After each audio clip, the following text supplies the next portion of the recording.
Hey everybody, happy Sunday. Welcome to another episode of Ancient Relics and Hokey Religions. I'm Josh, the real Josh T from JnJtabletop, and I'm very excited to be here again tonight. It's lovely to see all you beautiful chatters chatting. That's my favorite day of Christmas, actually. So I was just thinking that when you said that. So yeah, the real Joshua Tabletop. Yeah. But yeah, it's great to see you guys. Joined with me, as always, is Obi-Wan Jacoby, itsevbo, Izzy, and Michael, or Master Yoda. Anybody have anything you want to shout out before we do things? I don't think so. All right. Fantastic. Evbo streams at itsevbo. Take a look at that.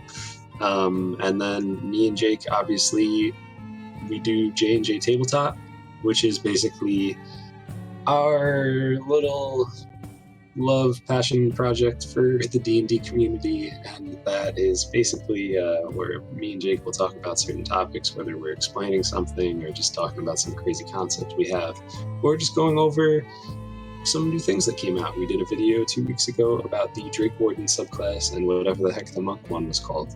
And yeah, that's what we like to do. It's youtube.com/JnJtabletop. If you want to learn about D&D, you want to learn how to play the game, you want to learn how to DM the game, check it out. So this is a Rare Drop Roleplay production. Rare Drop Roleplay also has two other games going on. We have Reckoning Hour, and then I believe Wednesday we got something new. Does that start this Wednesday, Jake? I think it does. I think it said the 11th, which would be Wednesday. So that would be Wednesday. Yeah, so I think that is the target. And if I don't know if Paul or is someone is in chat that knows a little more about it, but it's based on Rune, if I'm not mistaken. Mm-hmm. Rune 2. Yeah, so it's going to be some super Viking D&D stuff, and that it's also led by Captain Robert himself, so he's going to be doing 2 games in a row. But if anyone can play a ton of D&D and stream it, it's him. Oh my gosh, what was that tweet that he had? And he for every single day in October he played Dungeons and Dragons in October. Yeah, that's just that's a lot. I don't know. There's such a thing as too much. And for me personally, I think that would be too much for me. I'm with you on that. I feel like for him though, if some is good, more is better. I think keep feeding the beast. He's good. Absolutely. Yeah, so check that out on Wednesday. Every game starts at 7 p.m. And there's also all of the other magnificent Rare Drop productions all throughout the week. And if you want to hear more about those, just go to raredrop.co and you'll have all the information there. So without further ado, I'm going to pass things off to Mr. Jacoby, and he's going to tell you a little bit about today's lesson. Oh, hi. My name is Jake, and I'm going to teach you something about Dungeons & Dragons, particularly 5th edition these days. So basically the lesson today is damage types. So when, say, Vale makes an attack roll and Josh lets him know that he hit, you'll often hear me say something like this. I deal 6 piercing damage, or if I'm using my sword, I would say I have 5 slashing damage, whatever the case may be. So the difference there is actually significant. Now, some creatures and characters in Dungeons & Dragons are more or less susceptible to different types of damage. So you might hear you take such and such fire damage, or poison damage, or whatever, acid damage, necrotic damage. Melly is an Aasimar, so she is resistant to radiant damage and necrotic damage. And what that means is anytime she takes damage from those sources, you get to cut it in half, and you always round down when you do that. If somebody has a vulnerability, you multiply it by 2. 5e is kind of simple that way. Almost everything does that. It's like, oh, if you're good against it, it's half. If you're not good against it, it's twice as much. They have steps like that. Sometimes you'll see things like, something's immune to that. So like a red dragon breathes fire. Shooting them with fire is really not going to do anything to them. So that would be something to avoid. And the other thing to think about with that really is to just try and consider what kinds of targets you have when you're making an attack roll, what kinds of weapons might be good against that, what kind of spells might be good against that when you're being a player, or even if you're a dungeon master and you want to be nasty to your players. It's always good to consider what kind of damage type you are dealing. So command lesson might further explain that, and also give us a snazzy link to our YouTube page. And yeah, if you have any questions about that, feel free to drop that in chat. So there you go, Josh. Yes, please drop any questions in chat. In my mailbox, in my direct messages, in a comment on a video on YouTube, whether it's Rare Drops YouTube for one of these games or JnJtabletop, whatever. If you find one of my old paintball videos, you can comment it on there too. That's fine. But yeah, just ask us questions, because really we're doing this because we like to help people with the game. So we're going to keep doing what we're doing and just coming up with things that we know is difficult for people. But when other people have questions and they ask us, that's the most exciting. Those are the most exciting things for us. So, you guys ready to do the things? I am. I've been excited about the conclusion of that battle all week, so. I've been excited about it too. Just bear with me. I've worked 7 out of the last 7 days. That's 100%. That's 100%. I'm like 60 hours in so far, something like that. But anyway, my friends, today we're going to pick up right where we left off. Oh boy. So, last time on Ancient Relics and Hokey Religions, our group had been traveling through the forest, and they had been looking for something out of place. They heard about an auntie or grandmother or something with the goblins. They didn't really know what was going on, but they wanted to go in and they wanted to find out why these goblins were so much more organized and so much more deadly than normal. As they embarked on this journey, our group found a house in the woods. Things got a little crazy on the outside of the house. There may or may not have been an army of frogs coming up to them, and in order to escape, they ran straight into the house and chased what we now know to be a green hag into the house. They walked in, explored a little bit, and suddenly found themselves in a battle chase thing where they were getting thrown from room to room to room as this hag just kind of would run in somewhere, smack somebody, and then just yeet its way out of there. And after that long chase and a lightning bolt through 3 of our players, the hag fell. Michael, or Mac, saw this hag fall to the ground and took it upon himself to brutalize the dead body. You are now standing in this room, same room that you started off in, with the bookshelf behind you, the fireplace to your left, and blood. Not a regular red blood, a black, sticky, syrupy-like blood everywhere. And standing in front of you, above the now unrecognizable body of the hag, is Mac.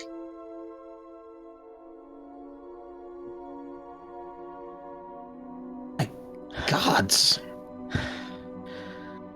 I think it's dead. I should say so.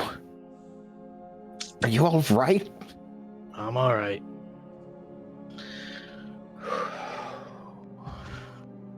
Why? I wanted to make sure it was dead. Is everyone all right? I think we also left off with Vale helping Rain to her feet and trying to I mean, she certainly took the brunt of that lightning bolt, if I remember correctly, so... Oh, yeah. I think I'm fine, yes. Vale definitely just... He doesn't say anything to Mac, but as their eyes meet, he just kind of has a... He kind of just shakes his head like, we'll maybe ask later. He is gonna ping Isla and ask for a status report with the frogs. And like, what the heck is happening out there? Sure. Yeah. And in fact, he actually will just kind of do his yeah, thing. So you see Jake do the wargy, spooky face thing, and suddenly he leaves the room.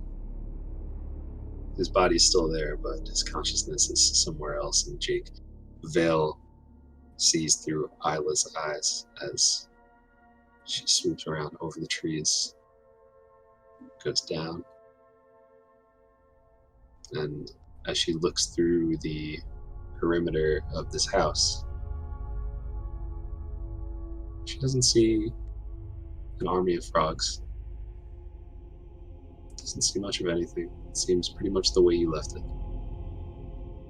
Doesn't hear anything either? Like, is it... She hears the occasional cricket chirping. So nothing out of the ordinary? Nothing out of the ordinary. Okay. He just tells her to just keep a lookout, and then his eyes kind of come back. I don't think there are any frogs outside. At least I didn't see anything when I was looking through Isla. Well, that's a good sign. Maybe getting rid of this thing actually made a difference. Might have been one of her tricks. She seemed to be quite good at them. Yeah, could have been trying to lure us in, kind of as a trap kind of a thing. Hey Josh, is the cat still around in that first room we were in? Roll perception. All right.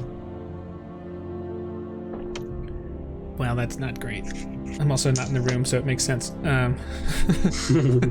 That's a 6 total. So You don't see the cat.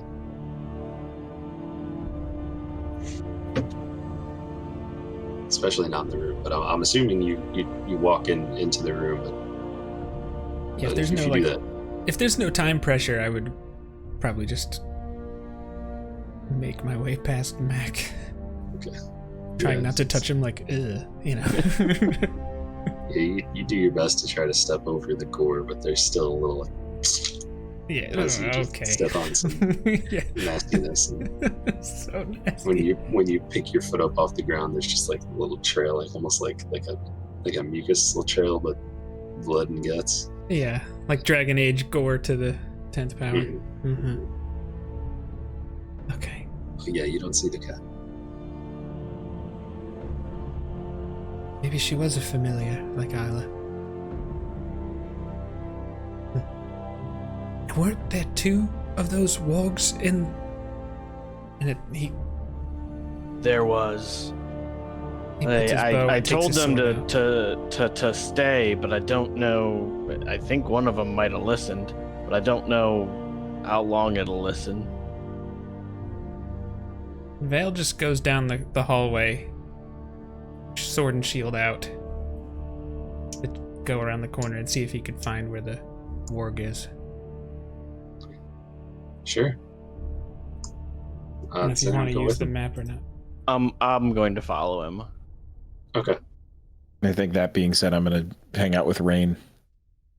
Just kind of See how like she's doing. Squishy steps every step of the way, leaving a little trail. Yeah, so as you turn the corner and walk into that room, the warg is inside its cage. The door of his cage is now open, and it's just sitting there. Vale just looks at Mac. Like, this is your show here.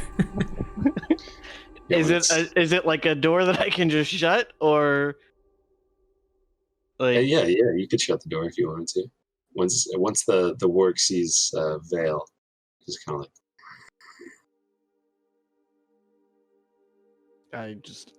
I want to walk in and close the door. Okay. Of the cage.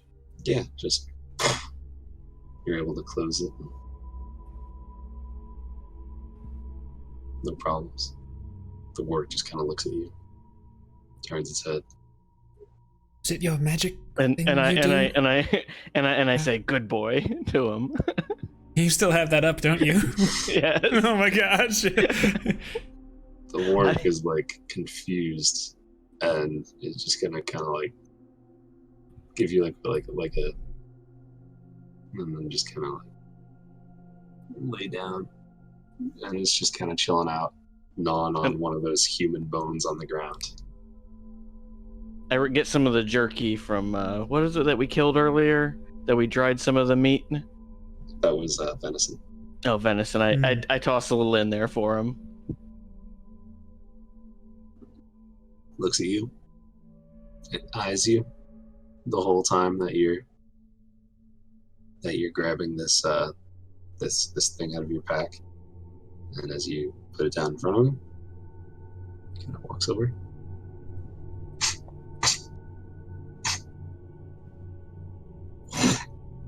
And he just eats the whole piece, one bite.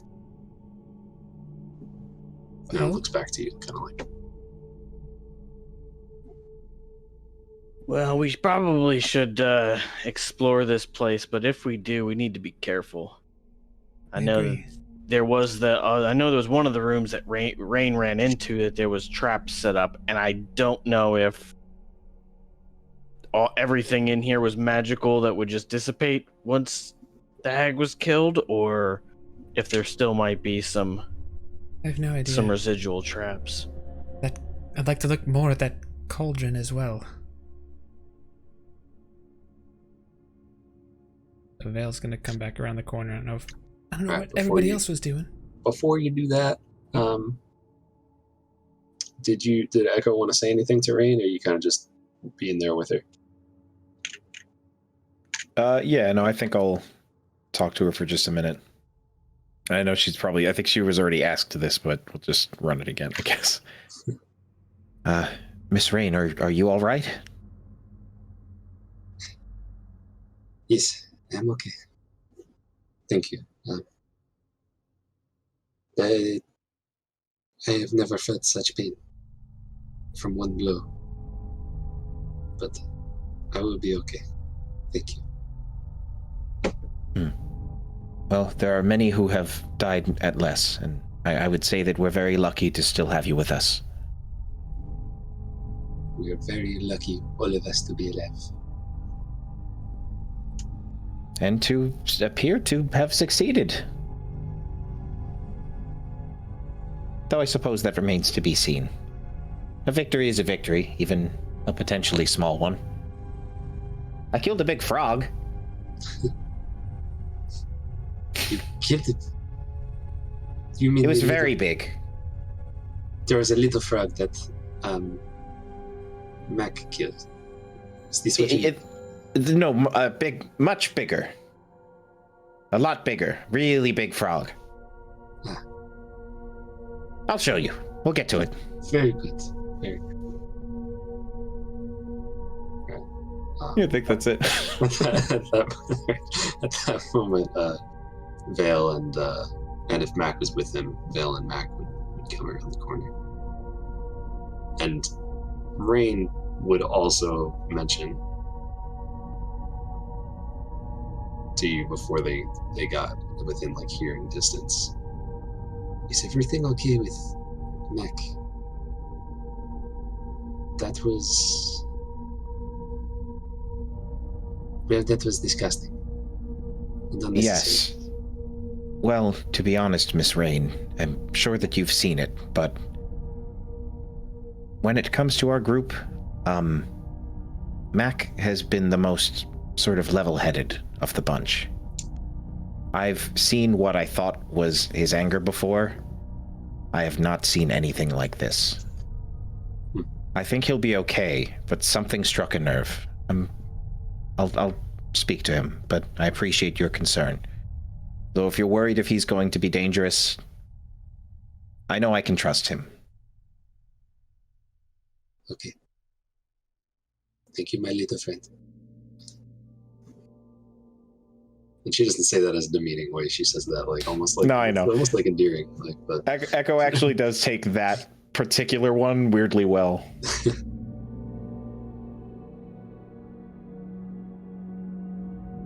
All right, so you guys are able to return to the group. And what's Melly been doing, by the way?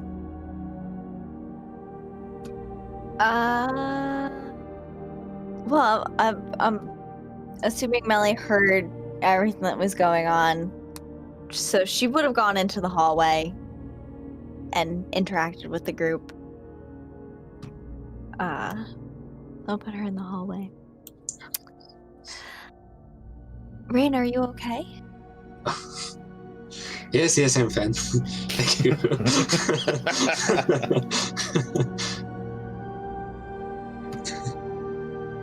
Well, you look a little banged up, and I don't have much left, but I definitely want us to continue in the best state we can be in. And Melly will do cure wounds. Let me roll that. This one, right? Yeah.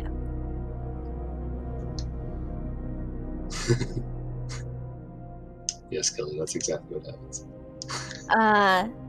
So she'll reach out and like she'll touch her shoulder, and she will get 8 points of healing. Very nice. Huh. Very nice. She'll say, "Thank you, Melly. It is much appreciated. I do not think that we would have been able to overcome this challenge without you." I think that each of us played a very important role. I don't think we would have gotten out of this if we were missing even one of us. Completely agree with that. We should probably search this place and make sure there isn't some more foul magic in motion. I don't even really know. It's all sort of new to me, but... For what it's worth, there was a room with these strange fungi in it, and I know Mac and I went in there and seemed to make us feel better. I don't know if it would be dangerous, but it could be a help. Even be worth harvesting some of these. Oh, that's a fair point. Melly, have you ever worked with ingredients and reagents to try and, I don't know, make some kind of like a healing potion or something? I haven't, but I did used to pick mushrooms and berries when I was out in the forest, so I can Sure. definitely help gather the materials. All right. I mean, I'm okay, but I wouldn't mind a little touch-up, so maybe these mushrooms can help me as well. So, everyone's amenable to it. Vale will head in that direction. Okay. I think Echo, having gone in there already, will offer to kind of guinea pig if it's still good, if that makes any sense. He'll offer to, kind of take the lead on it. All right, yeah, I'll walk over to the mushroom room. Eh, I see what you did there. It's a mushroom. We'll go to the mushroom and get toward the threshold and then take a step in. All right. Yeah, Does it look the same? Are those spores still kind of floating around in there? The spores are still kind of floating around with the glow that the room had. is kind of starting to fade a little bit. It's not as bright as it was originally. But as you walk in and take a breath and look around,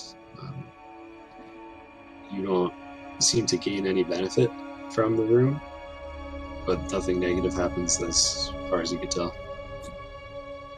How about when Vale walks in? Vale, when you walk in, this is the first time you've stepped in the room, correct? Yeah. Roll a d10. 1. You gain 1 hit point back. Yeah. I think the room has lost some of its potency, but that doesn't mean these mushrooms aren't going to help. I feel a little better for what it's worth.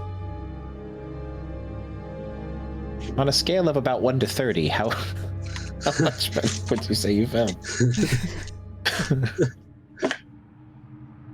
How much did I feel like I got helped? No, that was Maybe a 1? a stupid joke. Yeah, it's like How do you feel on a scale of 1 to 33? like a 23 or so. 22, 23, maybe. Does Rain go into the hallway with them? Yeah, Rain will. Like this room? This room, you mean? Like the mushroom? Mm-hmm. Yeah, she'll follow on. Okay. Melly is going to stay behind. Like, she's trying to be, like, not obvious about it. And she's gonna open that door. But she's gonna check for traps first, because she remembers seeing the other people doing that. Okay, awesome. I love this. Yeah, open that door. Roll investigation to check for those traps. All right, everyone else opened a door. It's my turn. Oh, a natural 1. Okay. Oh no! Melly doesn't get to re-roll those. Nope. But she's just checking for traps. So This door feels sus.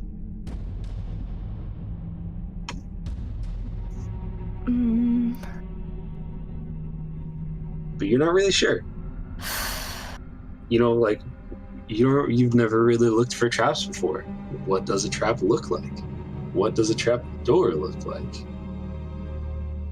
I don't know. You're like, you just don't have the confidence, I would say, in either direction. I think that's where the suspicion is coming from, where you're just kind of like, all right, I don't really see anything. Wait a second. I don't see anything. That's exactly what they would want me to not see. And you're kind of like overthinking it now. So you could let me know how you would react to that.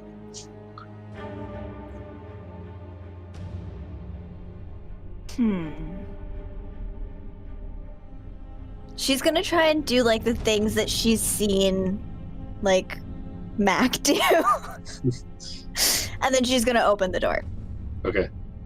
I love this. What is happening? Why can I not?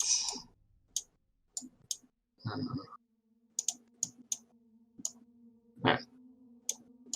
Okay. We need to go to mask mode. And Fantasy grounds, am I right? fantasy grounds. More like. Nope, got nothing. Here it comes. Oh, it's going to be so good. No, he does this all the time. It's going to be so good. It's coming right now. Truly gonna be special. Yeah, so you open the door, and it just has this like, just kind of like squeaks as you open it. Nothing blows up, nothing stabs you, or nothing crazy happens. And it's this old hallway. It's kind of damp feeling inside, like if you've ever been in like a really old house. It just has that musty kind of smell to it. There's a cobweb on the wall.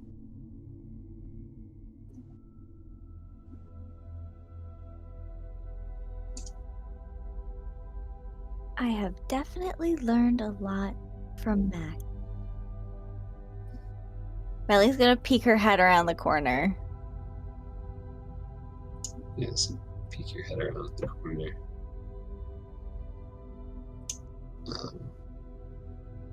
You see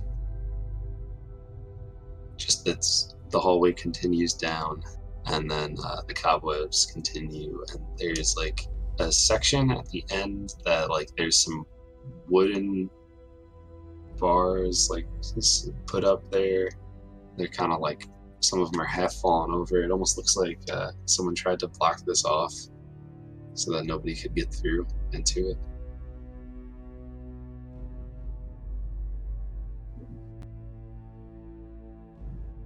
Alright, Melly satisfied her curiosity and feels that she's contributed enough. She's gonna go join everybody wherever they are. I'm guessing maybe we just are getting out of the room at this point. I don't know. I'd say that's fair. Maybe. Unless you tried to do anything else in that room other than just... Yeah, who am I kidding? Vale would have been like looking at the mushrooms, picking them up, trying to look at the different sizes, find any differences he could see in there. Yeah, there's all sorts of sizes in there. There's some really big ones. There's some little teeny tiny boys, and as you try to pick any of them up, because they have this glow to it, and Michael and or Mac and Echo could have told you before that the glow was a little bit brighter, but as you try to pick these up and like pick them from their places in the ground, the glow just fades and it just turns dark. So like I have it in my hand, but as soon as it's not connected, it's not glowing anymore. Okay. That's disappointing. Is there any kind of... Because the Veil never saw it in its full form, if you will, right? He just saw the diminished state. But he's just trying to study the room. I don't know if there's any check you want or not from that, but if not, totally fine. I just think Veil would probably fixate on pretty much anything new. Yeah, you could roll like Arcana if you want. That's pretty good. 22. Yeah, so as you kind of look through this room, you look at the spores and the mushrooms, and you dig up some of the dirt and drop it to the ground. It's just sort of, you can tell that this is something that took years of experimenting, perhaps like hundreds of years of experimenting to create this room. Even the temperature of the room, you realize, is different than the rest of the place. It's a little cooler. Aside from the glow of the mushrooms, it's a little darker than the rest of the house that you've seen so far. Everything about it looks like it was created to help these mushrooms live and do their thing. I'd say that's kind of what you pick up from. Okay. Vel would probably absent-mindedly... He would definitely be showing and pointing out everything that he's learned to Echo, whether or not Echo probably is as interested in it as Vale thinks he should be. It's one of those, for the first, it's like before with the magic, for the first few sentences, yeah. Echo's like actually genuinely interested, and then as you're going, he's like looking at other things and just going, yeah, definitely. That's definitely. Oh wow. Yeah, no, for sure. So maybe for the moment his curiosity is sated, but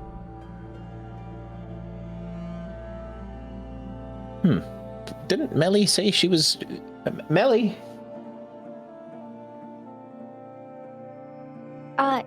Yes. Are you all right? Are you coming in? Oh, Hi, sorry. I got a little distracted. Oh, nothing dangerous, I hope. Oh, no. Not at all. All right. Well, it appears that these may have lost their potency, but you might know more about this than we would.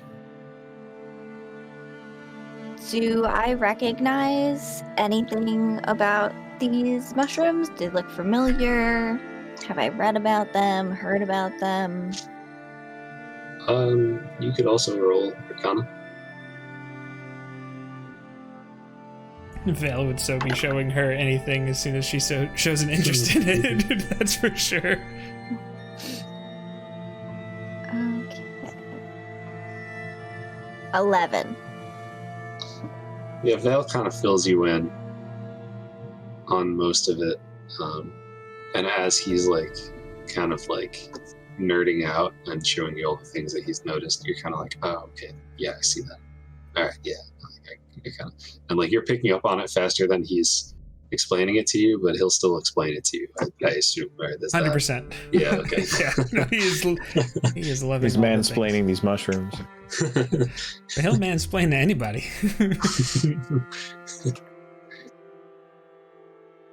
Well, it's unfortunate that it seems we won't be able to harvest them, but maybe we could still harvest them and just have them as a food supply? Vale, I think you would make a wonderful teacher. Because I feel really? like you just, the way that you explain everything is unique and I'm special? Is that what you're trying to say? yes. Oh. And very thorough. So, I mean, let's just have a little fun with this if we can. I'd like to roll an insight check to see if Vale picks up on... Are you trying to tell him he's annoying? Or...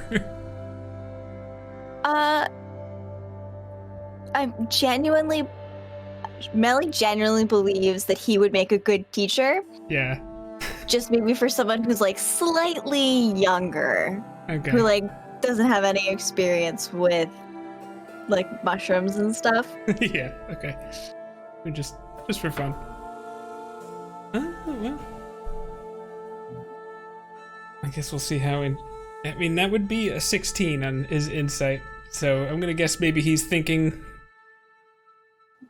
that you're genuine, but maybe maybe he should just stop being so extra.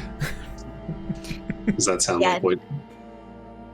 Yeah, not everyone loves mushrooms. Okay. Yeah. But he appreciates the effort. So, all right. Well, maybe we should search the rest of the place. I'm really interested in that cauldron. And if I may, there's something about this room.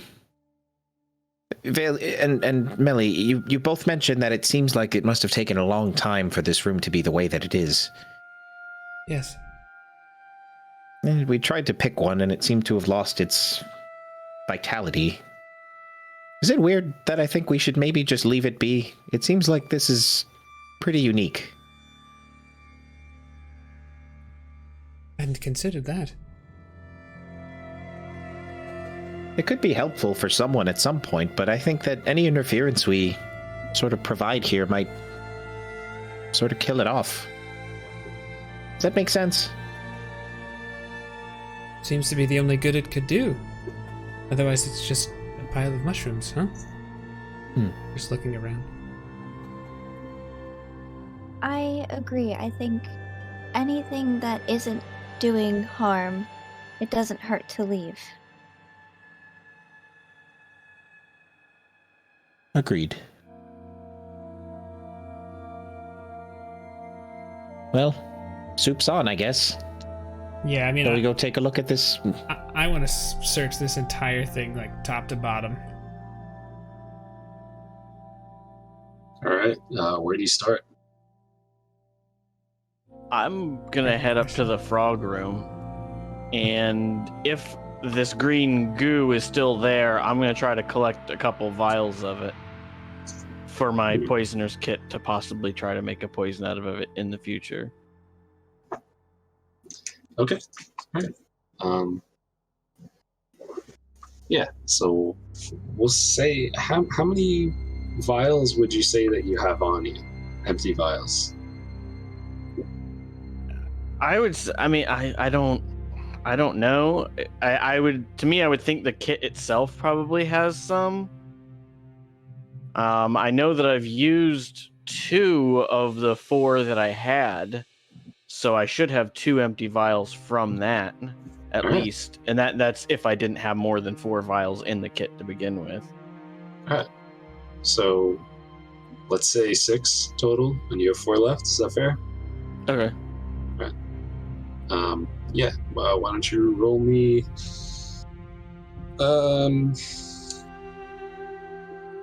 Sleight of hand to kind of fill up your container without hurting yourself.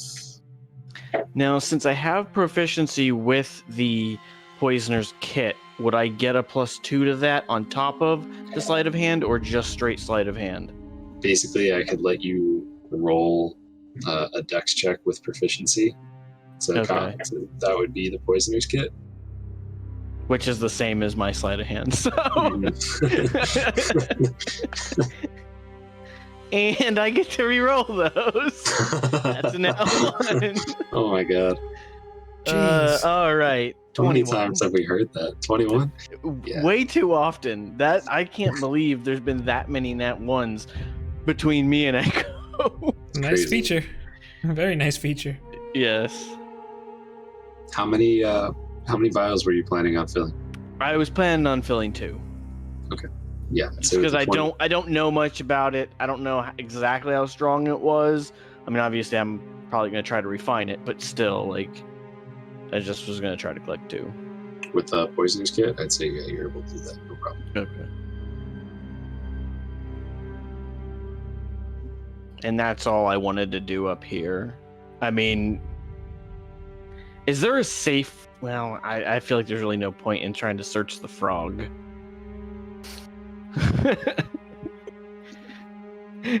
I can't answer that question for you.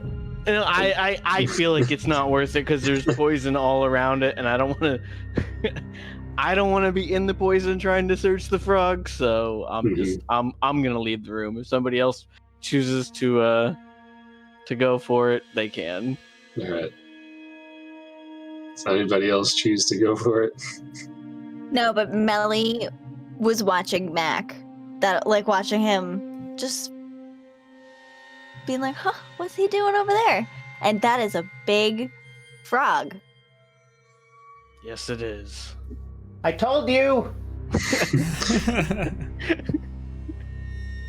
Yeah, a rain kind of just follows along and says, is this the one you were talking about? Yeah, it's big. It is quite Big. large. Big tongue. Ugh. Very good.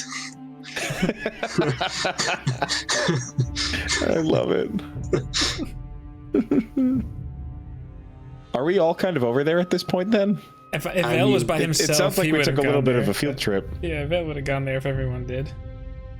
Yeah, Mac walked over there, so if you guys would have followed Mac, then I'd say yes. If you think you would have let Mac do his own thing, then it would be a no. But that's I mean, I would say if Echo would have noticed after, a minute or two that if he was gone for like an uncomfortable amount of time, I think he would definitely follow suit. Mhm. It's like, yeah, we know there's a big dead frog in there, but I don't know. Yeah. I know at least for Echo, it makes sense for him to follow suit. And he probably would have grabbed Rain to, oh, big frog.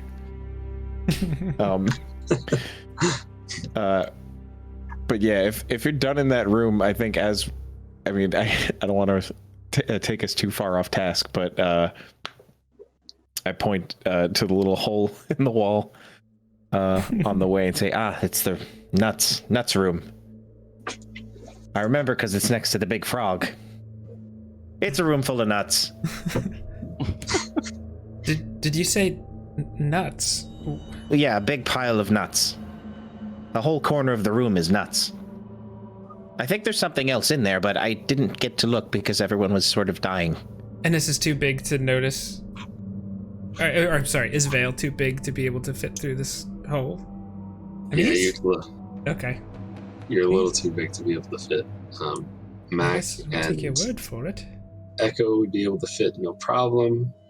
And Rain, like, maybe, but she does not look like she's interested in climbing in that small space. That's reasonable. Mac, do you want to see if there's anything else in here? Sure. I completely understand if you don't. You go ahead and squeeze on through. Yeah. Yeah, The two small boys. as you creep through this little crevasse, you make it through the other side. It is literally a room filled with acorns. Like there is a lot. It's a pile taller than you. It reaches almost to the ceiling, and it like in the corner, and then kind of spills over as if like maybe someone tried to stack them, and then they just, and it's this like snow mound of acorns, and they're rather large acorns too. Like whoever put these here, they were picking the best ones in the bunch. Like they weren't settling for little tiny crappy acorns. Like this is the stash, Can I just spend a couple minutes just like searching through the acorns, see if there's anything else in there other than acorns? Sure. Roll investigation. I mean, maybe it likes shiny things. And Looking for a needle in the nutstack? That just sounds painful. I'm looking for a needle in a nutstack. Not a Oh big my fan of gosh. the word nutstack. Too fast. Why did you go there? oh man. Oh That is gosh. a 7. I'm gonna help. Yeah. I'm Yeah. there. Okay. I'm gonna help. So Sounds like a private matter. Mac is just digging through these nuts, and Echo begins to help him. Why don't you, Echo? Why don't you roll investigation Oh, okay. as well? I get to reroll those. What is wrong with the two of you? You got Oh my another god, one? we're so bad at looking through nuts. Yeah, you guys are just like, at this point, you're like knee deep in boy. nuts, and like, there you haven't really found anything aside from more nuts. So my as God. you're I think just it just like, might be all the acorns. I just wanted to make sure that yeah, wasn't hoarding other stuff in here, and missing out on anything good. yeah. After, Oh like, no, I was gonna say I was actually gonna say we should look through, the hallway over here, but we may as well have searched. Yeah. You're right. There could have been something there. And I just called back through the hole. Hey, me and Echo are gonna go check out a hallway that's back here. Just wanted to let you guys know. Sounds good. Yeah. We'll search the rest of the place. What kind of nuts are in the room? Sort of big acorns. Oh, okay. Those aren't very good for eating. There were Do you- no needles. Do you want one? No, I'm Okay. okay. Yeah, so after you guys wade your way through the nut stack for a few moments, The nut stack. you can man. start Whoa. working your way over to the hallway.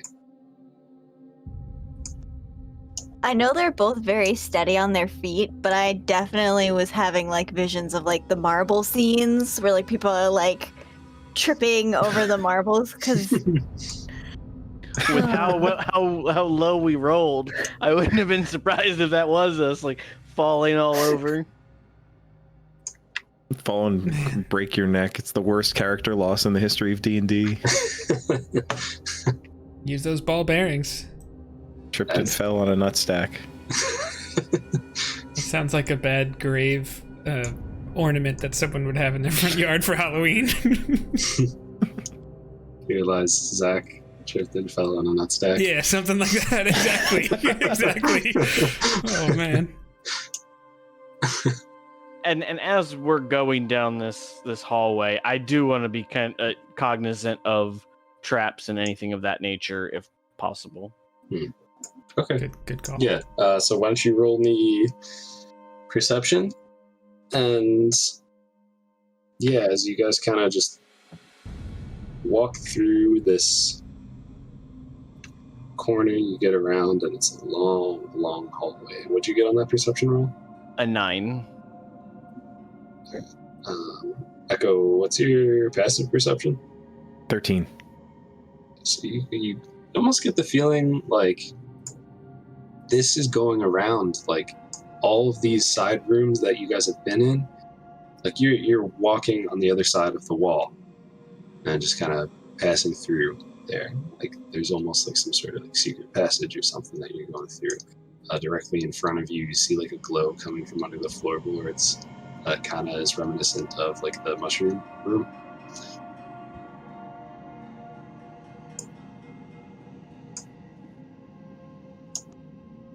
And as you make your way down, you notice the some roots that remind you of the plant room. Well, actually, neither of you guys went in that room, so you just find roots. And then cobwebs towards the end.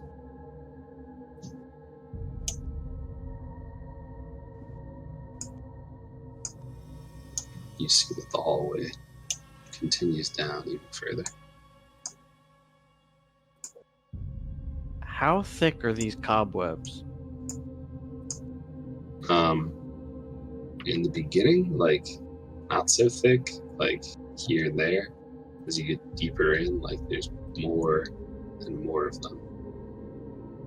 Does it look like normal sized web, or does it look like a really thick or big web that like size strands that I might think are coming from something much bigger than a normal spider that's just going all the way across the room?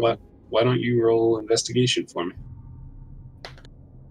But what kind of creature could make such a big web? That's a 6.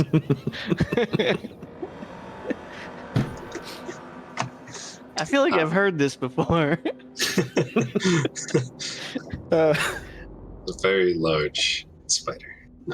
No. Echo, why don't you roll investigation too? Because I feel like we're both kind of scoping it out. I haven't like explicitly said I'd like to do it, but I think it stands to reason. Yeah. Okay, that's more like it. 18. All right.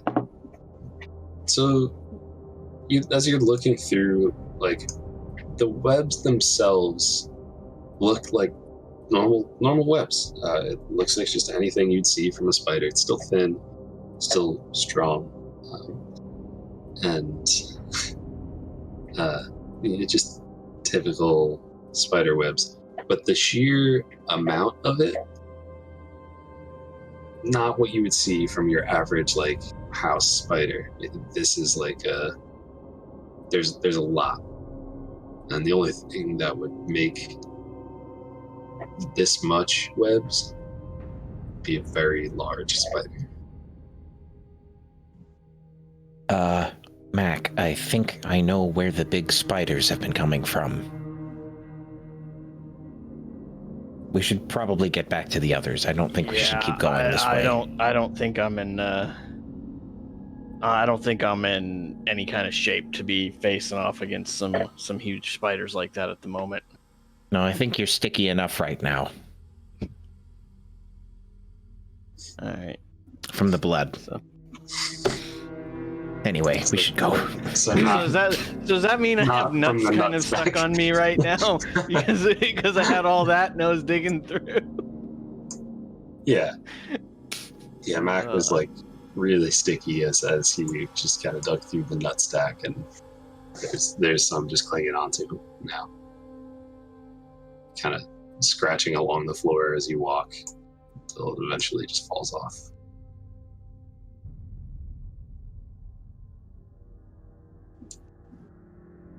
Right, and then we get back to the rest of the group.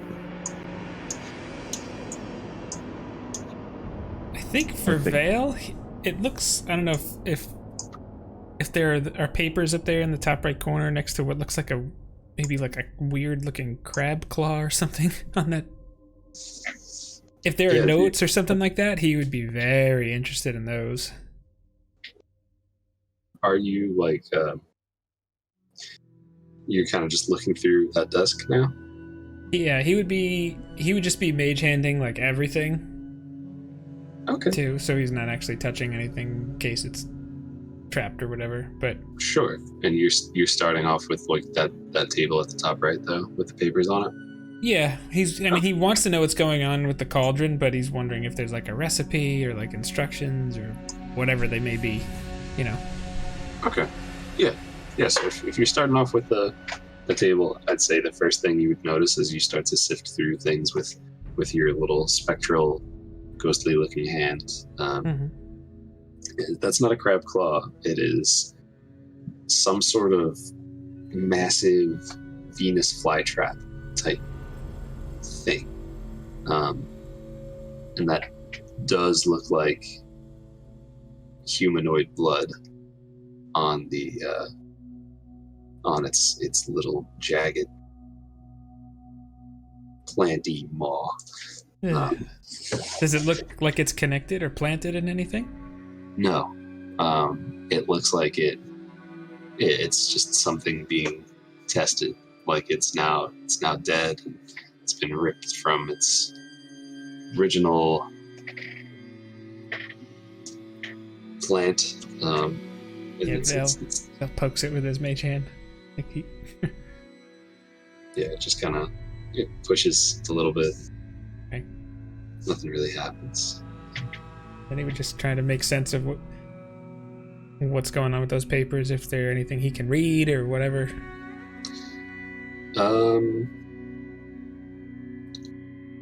What languages do you speak again? Just double check. I know Common, Elvish, and Dwarvish. I think that's it. Yeah, that's it. Okay. Yeah. So you, as you look through, some of it isn't like super recognizable, and roll me an investigation check, actually. Okay. 9 + 3, so 12. As you kind of look through this, you don't really have enough time. I mean, if you wanted to spend like, you get the feeling like it would take you a long time to actually really understand what the whole point of these notes are. Mm-hmm. But you get the gist of it as it's like she's been doing some sort of experimenting with like elements and their relation to like these sort of like gems, kind of like sapping power from them. There's all these sort of notes. Do I see any gems around, or? Roll investigation. Okay. Are you like, you're looking through the whole room now, or are you just still looking in that one area? If I felt like I was satisfied in that desk, then I would move away, but so I don't know. I guess that depends.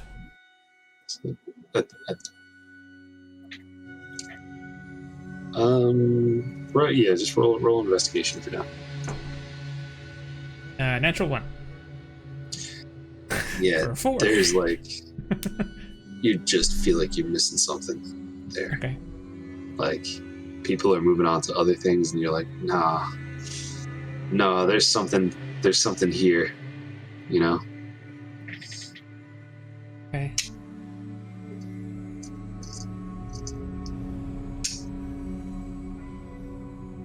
Does anyone else make anything of this here? And I just kind of absent-mindedly kind of gesture at the desk. Well, I should mention, just quickly, because it may be a concern, Mac and I found disturbingly large webs in a sort of crawl space going through the rear of the house, but I think that crawl space went behind each of the rooms, so I suspect that there may be something in one of these rooms that we haven't checked yet. And I have a suspicion it may be these large spiders that we've been having to deal with. I'm not sure if this is where they're coming from, but nothing else makes webs that big.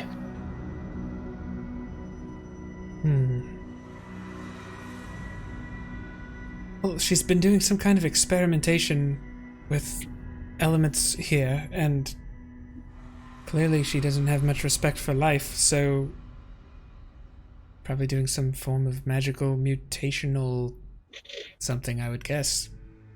So much to Perhaps explore, though. I don't know. That phase spider, is it possible that she created that? They said that the spiders have been there for a while, but maybe. It's a lot to digest here. Yes, there's quite a bit. There's a chest over there. I know we found that key from before. Mac, do you still have that? Yes, I do. Is this the chest right here? That's what I'm thinking. Is it locked? Do you go to like open it up, or are you just checking if it's locked first? Well, I guess first I didn't even know if it had a keyhole or if it was more of just like if it was a true chest that was locked, or if it's just something that like has straps and opens, It's like a kinda foot got- locker kind of thing. It's got like a little clip on the end that you could just kind of pop open. Can I check it for traps first? Sure thing. Roll me an investigation for this. That's an 8. It's hard to say. I feel good opening it. Let's open it up. All right. Yeah, as you open up this chest, you see that it's kind of just filled with these little just components. It has a bunch of charcoal and incense and herbs and all sorts of just like little. It's like a little spice rack chest looking thing. Does Vale see that?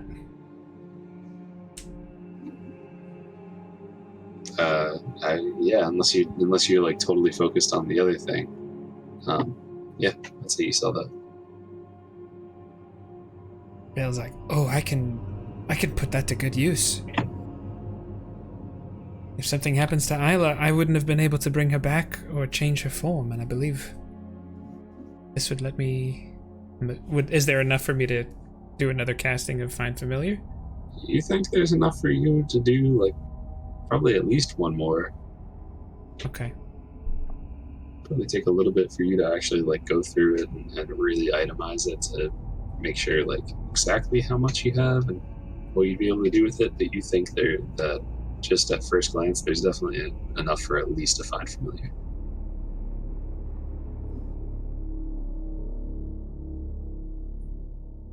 I'm just gonna start. Is the chest really heavy? The chest it's not super heavy. I think he would just put it up on the like stage raised platform just to make sure he doesn't forget it. Okay. I can't move it, but we'll remember that. Yeah. That kind of a thing. Yeah.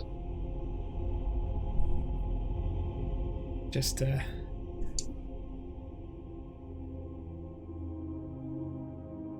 So Rain, what's Rain up to? Or I'm sorry. No, I was just gonna say, so what were you looking for in here, Vale? I don't know.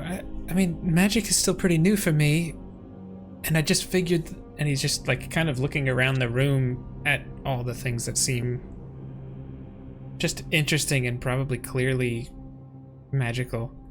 I just feel like there's a lot I could learn. Clearly, she was able to do some pretty amazing things.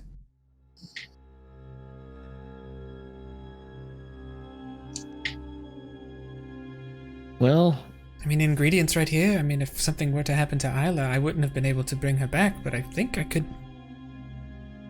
Now with these.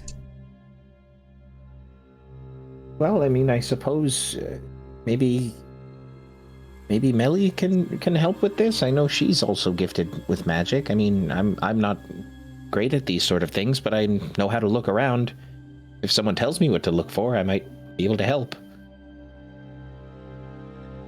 Just if you happen to find more of this, and he points to all the herbs and charcoal, and then also says, or if you find some holy water, which I doubt you'll find that, or some powdered silver or iron, that would also be helpful. But anything really, I imagine I'm going to learn some more spells, with practice, and who knows what sorts of things I'll need for that. How about you, Melly? Is there anything that you need? Much of what I need I already have on me, but I would be more than happy to help look for the things that you need. Sure. I'm guessing actually she probably had some of that stuff on her. We should probably see what's left of her, and maybe there's something useful there. Just kind of like his eye kind of just like sideways looks at Mac to see if he's like looking back at him. I'll go search her body, since I'm already a bit of a mess. I'll go with him.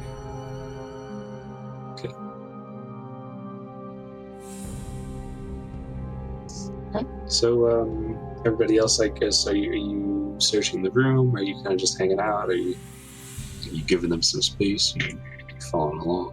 Let's, before we get into that, I want to know what you guys are doing. I think Echo would start looking around the room like he said he would. I don't know if he, I'm not going to say that this would be the time to roll it or anything, because it doesn't feel quite right for that, but sure. He's definitely, as far as like where he is, I think he's kind of hanging out in this room and looking around, and maybe talking with Melly about it. I don't know if that's what you're doing, Melly, or if you wanted to follow them. Melly will help look, but also there's another door in the room that hasn't been opened, so she also wants to wait till like no one's really paying attention and check for traps. Just like she was watching Mac do with the treasure chest. What other room? Oh, was it the one down by the mist? Nope. I must have missed whatever. All right. Oh, I didn't see that. She's right by it. Look at that. We will, before you start rolling that, now that I know what you guys are doing, we'll let Vale and Mac do their thing. And once it kind of becomes clear that nobody's really in our face, he just kind of whispers to him.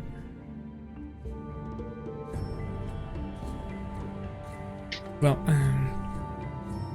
trying to separate player knowledge versus character knowledge here.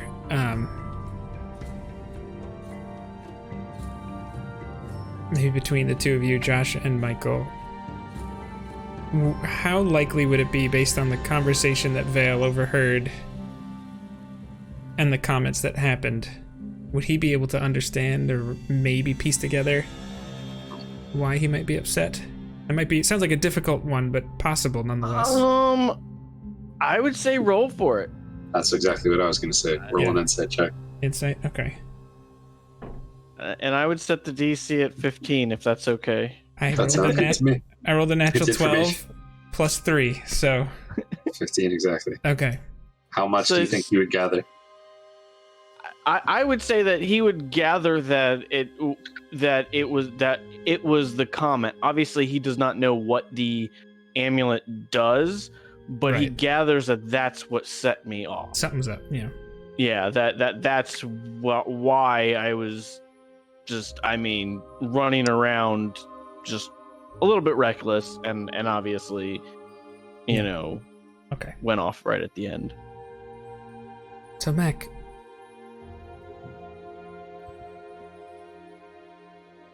what exactly does that necklace of yours do? If you don't mind me asking.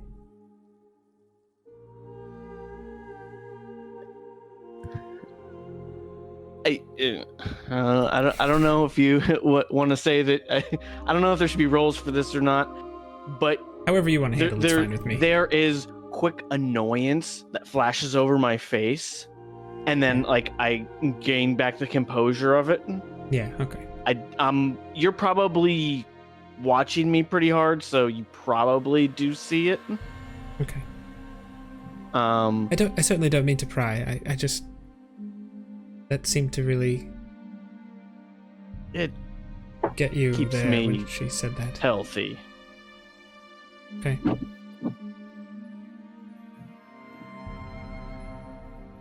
Just awkwardly kind of nods. There anything that we could do to help? I don't think so. All right. I'm all right. I just need my amulet.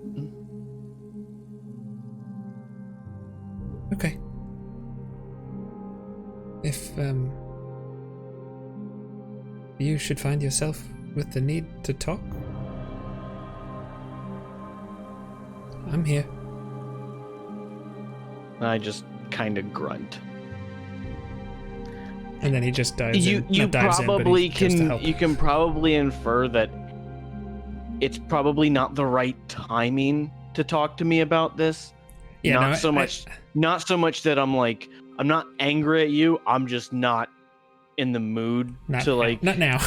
yeah. I'm not in a fury, but I'm still slightly smoldering just a smidge, and so I just kind of Mm-hmm.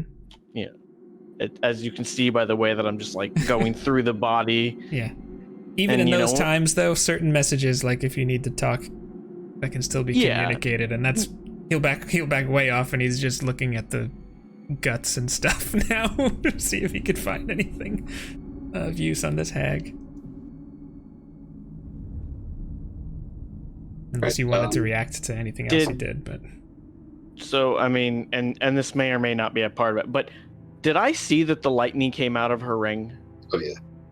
So can I take the ring?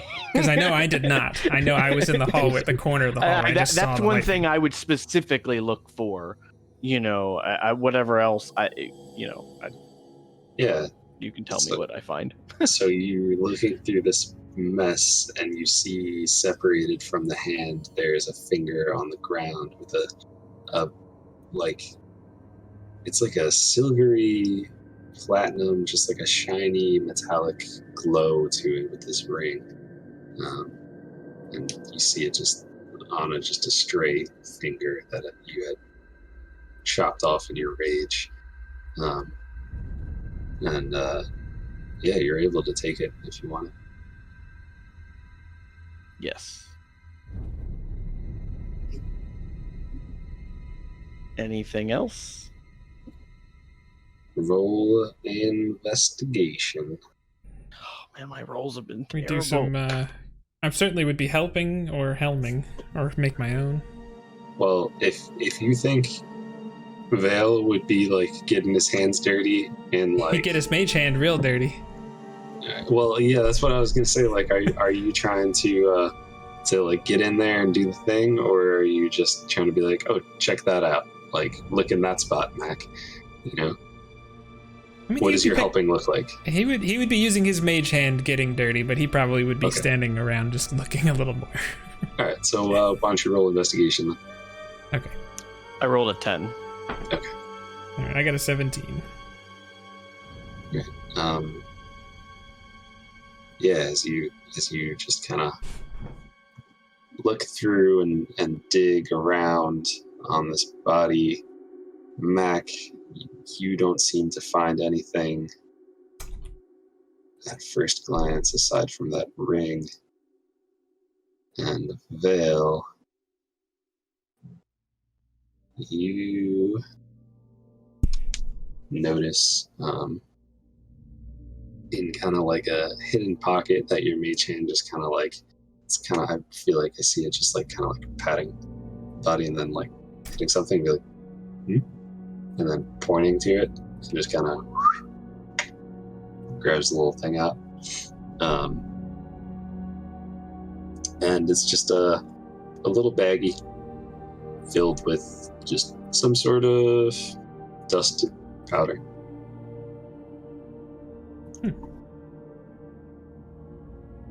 Okay. I would bring it over to me and kind of open it up and see what it looks like, what it might maybe smell like a little bit. Okay. Wait, so you're lifting powder off of her and you're sniffing it? Not like sticking my nose way in there, but just be like a little like, does it have like... Make a con save. No. Seriously? Yep, make a con save. Great. Oh my god. At least you have health left. Yeah, that's a... Well, I have a +4 in my con save. That's a 15. That's a 15? Yeah. That's usually good for magic item saves. You just start like sneezing. Like you sneeze a couple times. Yes. And you're like and you kind of stop and you're okay. Achoo. Yeah. Please tell me he was covering his mouth when he did that. Or am I now covered in veil sneeze too? Well, in for a penny, in for a pound, my friend. No, I would be covering his I mouth. draw the line. No, Yeah, no. He certainly would be turning into his arm or something. Woo. Okay. That was weird. Do you want to try it? He holds it out to you, Mac. No, I'm good. All right. Do you know what it is? I have no idea. Made me sneeze, though. I mean, if you want, I can test it in my poisoner's kit later to see if it's anything dangerous. Well, I think with all these things that we find here, whenever we get a chance to rest, I think Yeah. we'll be able to really try and do some learning. So I'm gonna cast the speak with animals again on myself, and I'm just gonna call out to the cat and you know, cat, are you still around here? Yeah. And kind of want to look around for it also. Roll perception. That is an 11. Don't see it. And nothing calls out to you.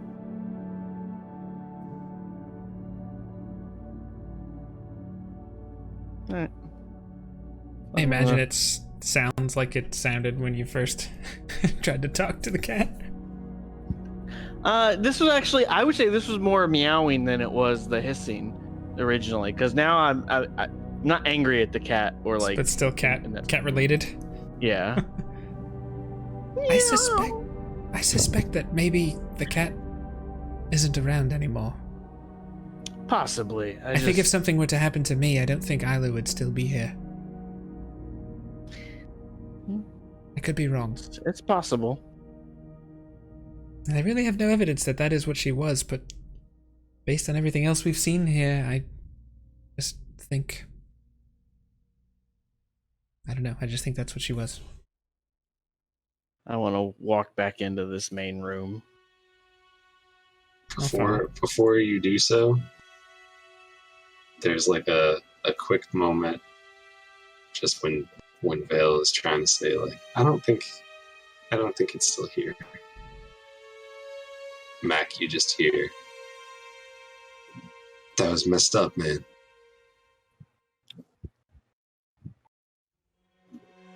I mean,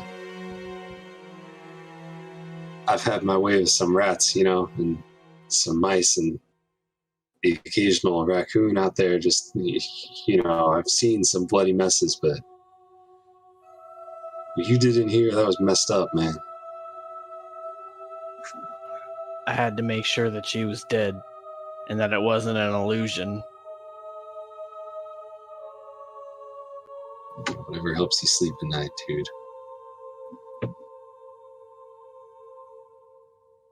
I was just gonna say, if you wanted to come with us, now that this cottage is empty, you could feel free. Is it empty? Will be. I guess we'll talk when it's empty. And Vale just hears me.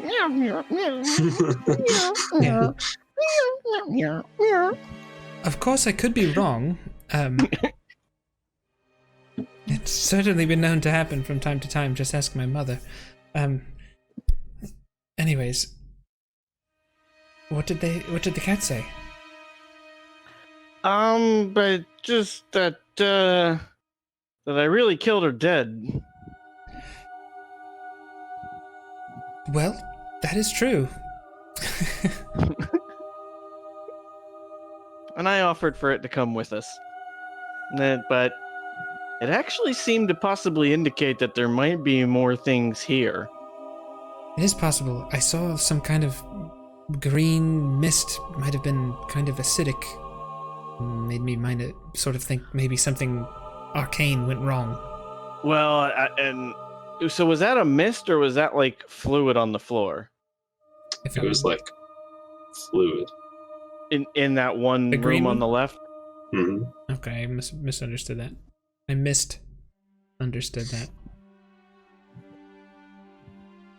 I am so proud of that. Oh my god. That may have been the worst one yet. It wasn't even funny. No, That that's one why I was love bad. it. That's why I love it. No. All right. Get some On cool that story, note, Bob, in chat. I literally just walk away as you say that, just shaking my head Okay. with little And, bits of He's like, guts "What?" just dripping off as I shake my head. What did I say? And on that note, we're going to take a quick break. So, if anybody has any questions, as always, throw those in chat and just let us know as we all start to file back in from the break. We'll start answering them. And yeah. So we'll see you all in a little bit. Be back in probably a minute and a half, 2 minutes. Just want to explore all of this, and I feel like there's so much to explore. There's a good amount. That's pretty much it for me. Well, I'm that's going not. to be heading back to the main room, but I think that Melly and them wanted to do stuff while we were doing our thing, so I figure I'm probably not there yet, so. Indy's. Yeah. And he's like, let me in! Skelly. I know you're in there! Skelly with the good questions. Oh yeah, so Josh, is Gamora the name of the Nutstack Widow? I guess we'll just have to find out. Hi, Indy. Oh, I wonder, I can probably speak to spider. Well, no, that's a bug, not a... If it's a Depends on if it's beast, considered a monster. yeah, Oh, if it's if a beast, yes. If it's like a monstrosity or an aberration, probably not. The real questions. I actually do have a question. Sure. And that is, the chest that was checked, is it the one on the north end of that room, near the Mhm. table that he was looking at? Yes. Okay. Just confirming, because I do see a second chest in the room. I was like, wait a minute. All right. So let's pop back into while Mac and Vale were doing some searching, having a little conversation. We had 3 more of our party members hanging out in the other room, doing their thing. So, Echo, you told me that you were kind of doing a little bit of looking around in the room. Yeah, I mean, I saw that Vale was having a hard time. He was looking for something, but I wasn't super sure what that was. So I'd asked him what he was looking for, and I think the only thing that he mentioned was that he was looking for ingredients for spell casting. So I guess that's what I'm looking for. As a player, I had another goal in mind, but Echo doesn't know that much about magic, so I have to play to his character, which is some of the fun of D&D sometimes, is you just sometimes want to strangle everything. It's like, but that's sort of the fun of it, is like unraveling the puzzle of like, well, if someone wasn't aware of this, how do you get them from, like, how does that sort of knowledge naturally progress? So yeah, I'd like to just look around for some more ingredients, I guess. Okay. And if I happen to make my way toward that, I think that chest would have definitely caught my eye at some point. And I think putting 2 and 2 together of like, oh, well, they found ingredients in this chest. What about that one over there? But I think initially, I'm just checking out each of the tables and seeing what I could find. Okay. All right. And where do you start your search? Where you're at, I guess, where you just put your character. Yeah, I mean, I guess I would have probably seen Vale. Yeah, I think I would have noticed him looking mostly up on the northern part of the room. So I guess, yeah, I'll start at that eastern wall, at that table that looks like it's got big garlics on it. Yeah. And that's exactly what you see when you get to that table. It's these just like giant cloves of garlic. Are you serious? Yeah, and I take it. All right. I grab a bunch of it. I put it in a bag. You want. Yeah. Absolutely. I take so much of it. Billy! Big garlic! Definitely take all of it. I already did. So excited. He loves food. But that's about all there is on that table, just big old garlic. Big garlic, and just kind of some. One second. Thank you, Indy. All right. Gonna flavor that venison tonight. I don't think he's getting in trouble right now, or getting into anything. But you never know with this one. Mm-hmm. My dog's a hood rat. Alright, so yeah, there's just kind of these weird different size pots and containers, and some of them could be like functional, because some of them could be decorations. Like, who really knows, if you take the time to look inside them, most of them seem to be kind of empty, actually. Almost as if they were functional, if they did hold something, the hag had already used it. All right, then. All right, yeah, and I think I'll just move on to the next table unless Melly wants to take a turn to do something. Yeah, Melly, what's going on over by you? You're trying to check that door? Yeah, but what is Rain doing? Rain is standing like right there, kind of looking around, keeping an eye out. She's got the wall. She's got the wall to her back again. Sorry, Indy. Like she doesn't want anything to sneak up on her, and she's just kind of taking everything in. She's watching Echo as he does his thing and is like yelling about garlic. And she turns over and meets your glance as you stand in front of the door. Do you look like you're getting ready to open it or anything? Or you kind of... What does she see when she looks at you by this door? Like, is it like she about to press the button and be like, hey, red is sus? You're like, what's going on? Yeah, Melly like looks clearly like she wants to open the door, but she is like kind of awkward because she has not honed any skills regarding this at all. She's watched Mac do it like a few times and she's embarrassed, so she's not gonna actually try and do anything. If Rain is like looking at her, she'll help Echo look for supplies.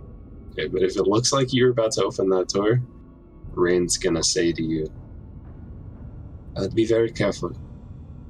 I went into the room below,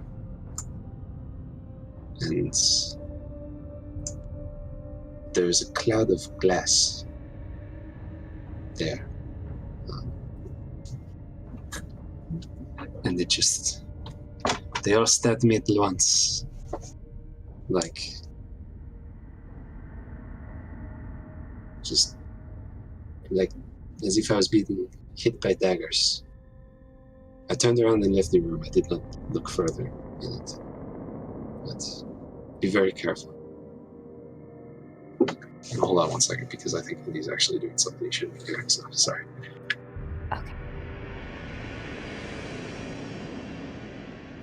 That'll be the visual cue for when they do the YouTube video edit.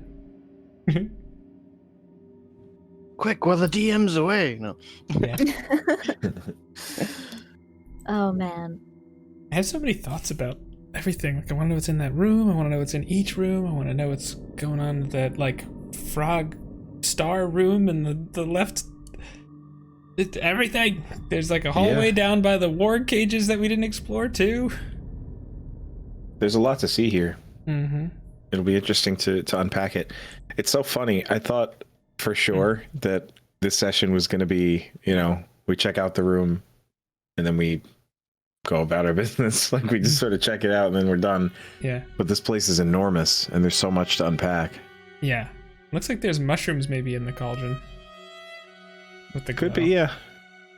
I assumed that was just kind of bubbles, but you're probably right. I just had that thought just now.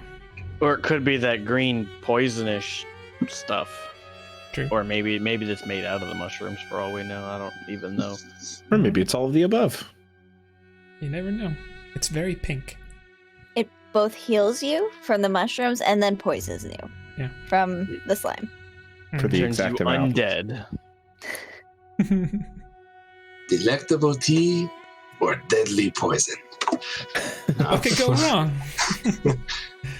Yeah, Indy, I left the toothpaste on the counter when I brushed my teeth, and Indy grabbed it and was trying to eat it. So,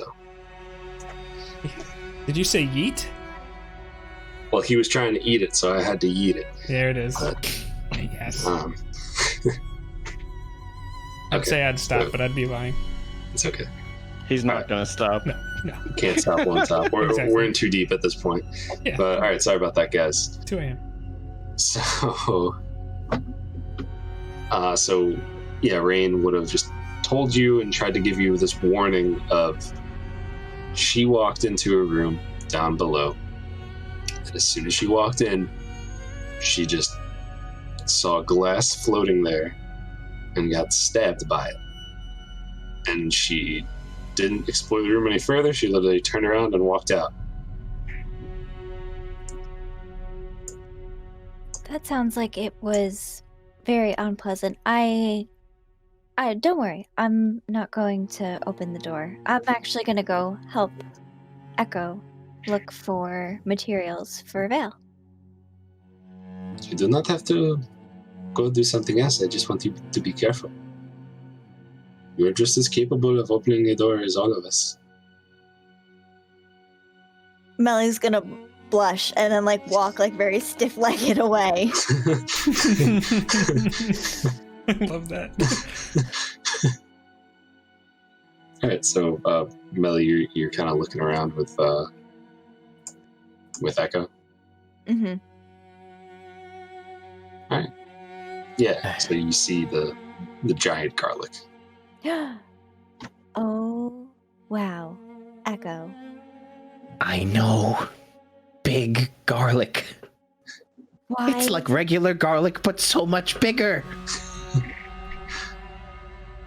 Does it smell? Melly's gonna pick it up and smell it. Does it smell like a regular garlic, or does it have like a? It smells like you smelled it before you walked over there. Like you got like 15 feet away from it, and you were like, "Whoa, there's garlic somewhere," and then you saw it. Echo. We can create art with this, Melly. I am so excited to cook with this. There's so many things that we can do with it. Melly's like sticking them in like her pockets.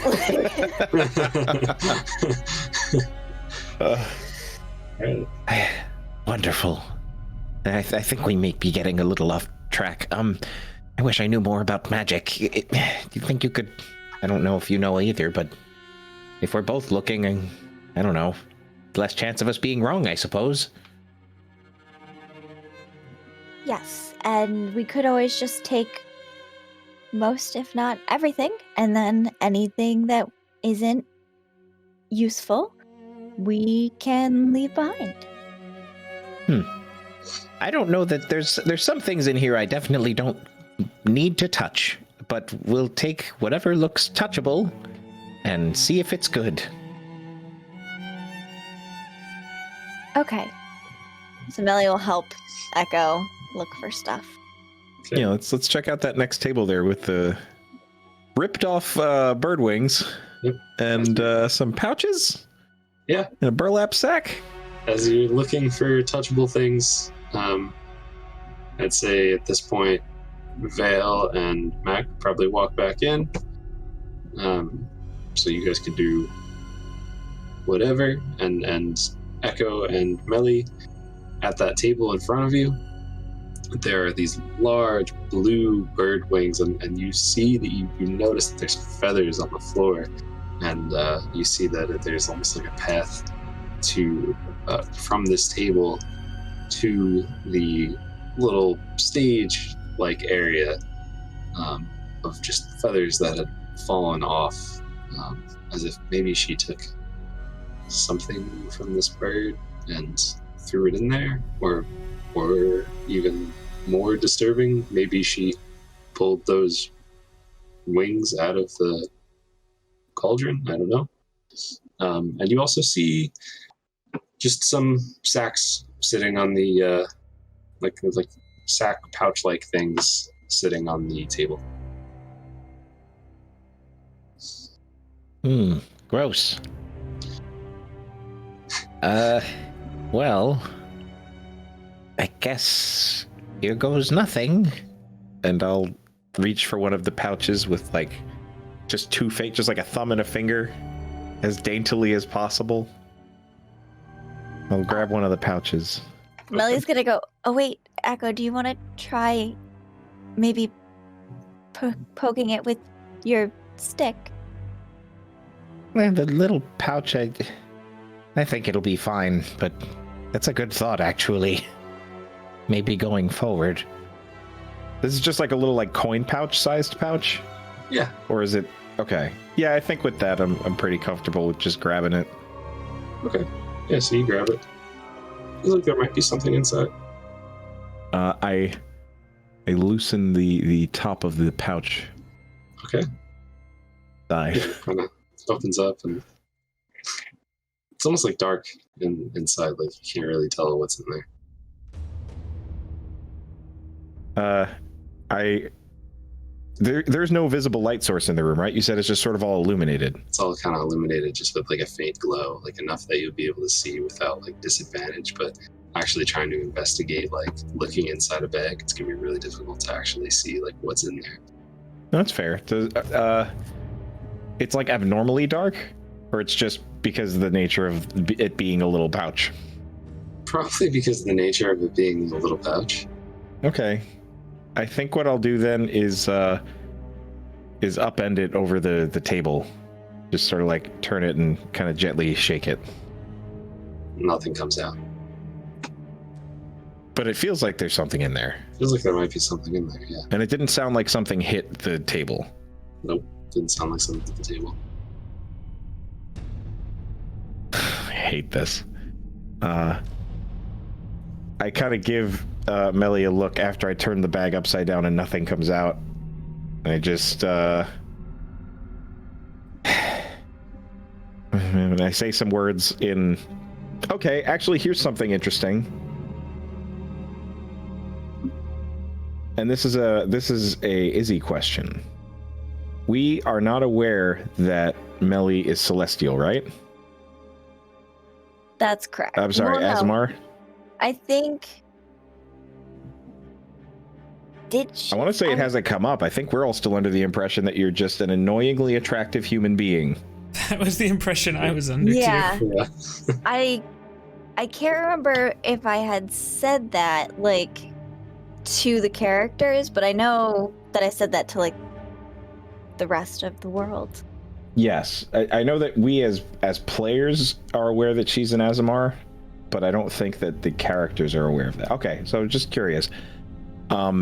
So almost jokingly, as he goes to reach into this bag, he like kind of puts his hands together and looks up, and then says a couple words in Celestial as a prayer. And he says in Celestial,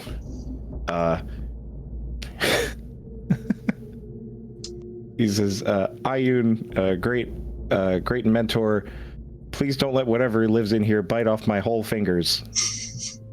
And then that's it.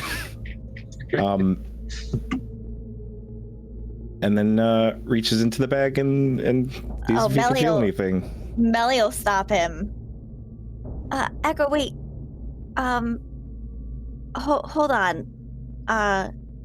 Melly will pull out.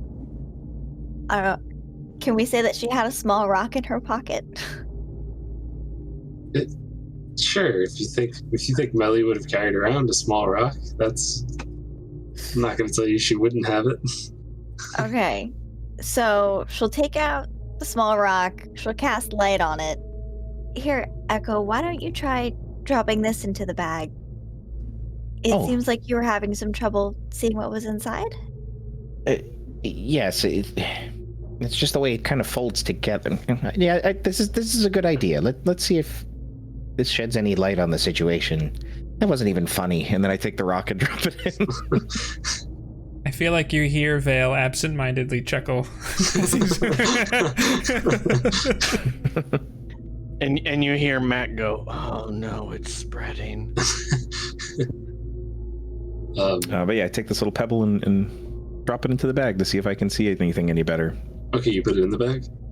Yeah. All right. Yeah, as you drop it in this bag, it just drops down. Doesn't light up anything in there. It just kind of goes in. You know it went in the bag. That doesn't really shed any light in there.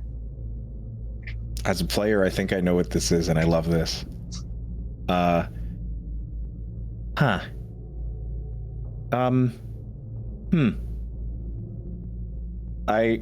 reach in.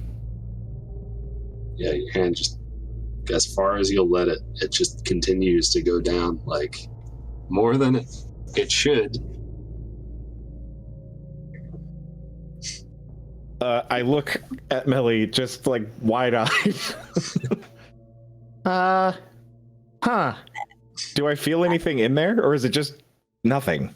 It's just kind of nothing. It just not even. I can't feel like the rock that was dropped in there or anything like that. Are you trying to grab the rock?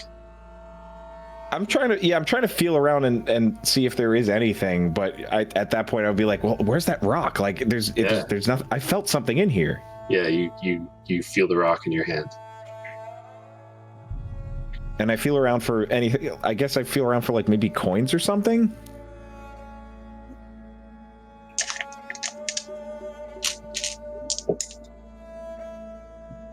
Yeah. There's coins in there. Do you pull the coins out? Yeah. All right. So you pull out 43 gold pieces. Wow.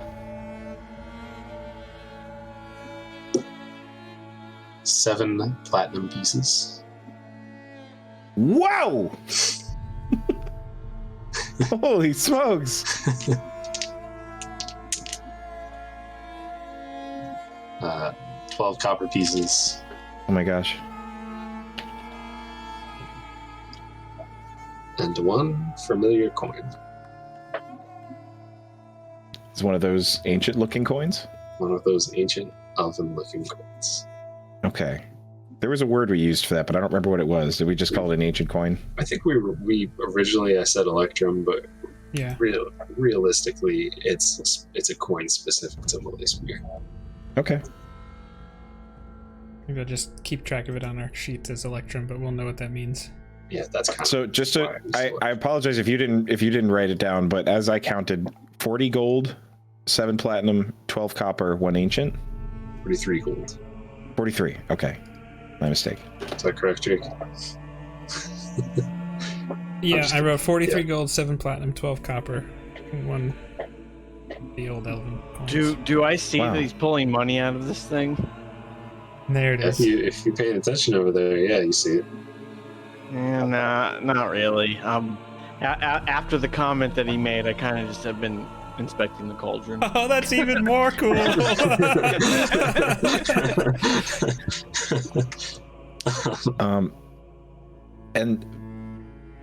All right. So I guess I could roll for this, but would I be aware?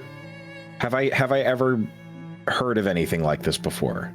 Because I want to say we've come across. It was like, I guess one thing I put together is it seems like this is similar to the camp, where it's like a thing that's bigger on the inside than it is on the outside.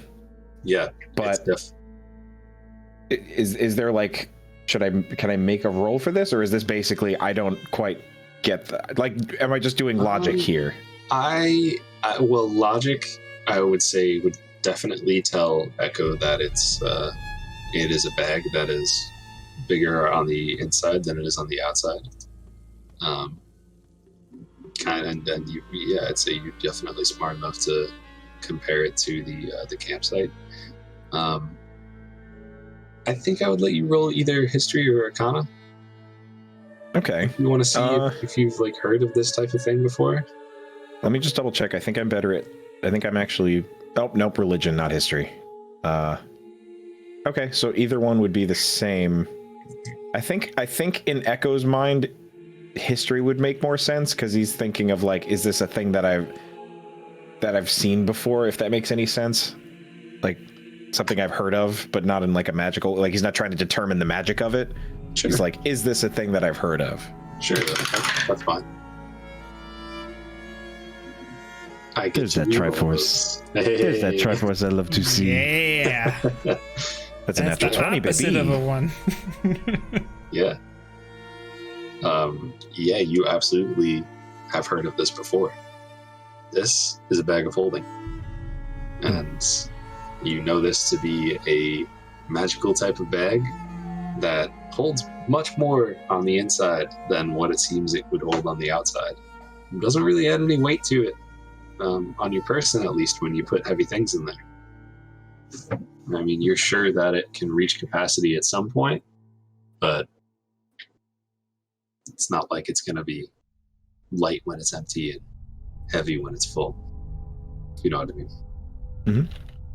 Okay. All right, then yeah, I'll relay that information for sure. Melly, have you seen one of these before? I think we found something amazing here. A bag for holding things?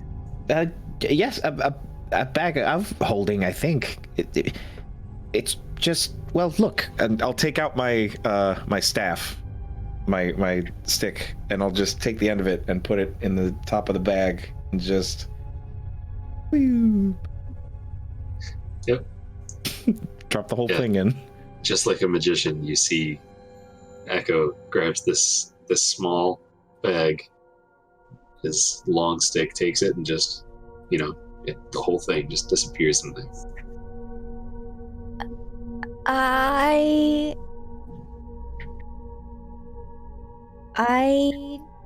don't know what to say. Well, this could be very useful. Well, hold on. I take my stick back out. I'm guessing that's it. So I reach into the bag and intend to grab the stick back out.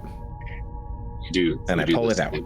Mm-hmm. Okay, I'm getting it. I get how this works. I've never had a bag of holding before. This is fun.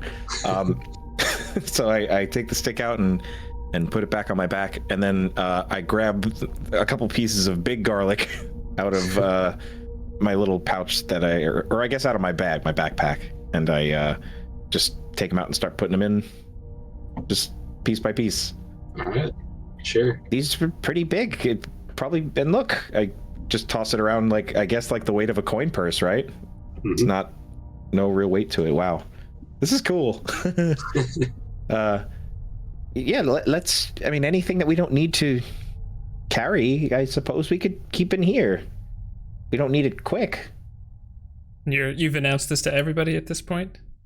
I'm more so excitedly talking to Millie about it because she's right next to me and we were looking around. I don't even know at this point. I think that I'm pulling a veil, and I'm so absorbed in the thing that I'm getting so excited about the thing. They'll probably be fixated at whatever he's doing, so just wait. And I guess we look at the. Yeah, I look at there were other pouches on the table, right? There were. Or is this the only one like this? There's other pouches on the table. Maybe there's more. I definitely think it's worth checking. I think a coin fell out. Oh, yes. That was so loud. I have no idea what that was. Oh my god. Well, here, Mellie will take the very large garlics out of her pockets, give them to Echo. Start stuffing them in. Bam, bam, bam, bam. I take my, you know what? No. I was gonna say I take my instrument that I've yet to play and put it in there, but I don't. I keep that on me. But yeah, pretty much all the extra stuff that we just picked up, the garlic and stuff like that, I definitely throw it in the bag. Do we still have all that meat? Like the meat that we cooked? I think Mellie's still carrying it, right? Yeah, she's got a... I know we divvied... Oh, actually, no, we divvied all the dried stuff out into rations. So we yeah, probably gave don't. most of the meat over to the to You're Basket. right. Yeah. The rest of the... But then they made the some rest into of the rations, I corpse. think, and we kind of... Yeah, they made some into rations and gave it to you the next day. Mm-hmm. something Okay. like that. All right, so there's not much extra that we're carrying right now, but... All right, yeah, I think at this point I would call out to... I think at this point I'd call out to the rest of the group. I found a magical bag. Something we can carry our extra stuff in. Vale's head, huh? He just goes right over to you very quickly. I think I've risked my fingers enough for one day, but if you want to check out these other pouches, there might be another one. Val just casts Mage Hand and checks them all. How do you check them all? Picking them up, opening them, whatever. Well, yeah, you pick it up, open it. How many bags are there? There's like really just one other bag on the table, and then like a large burlap sack. He just tries to open the top one with it.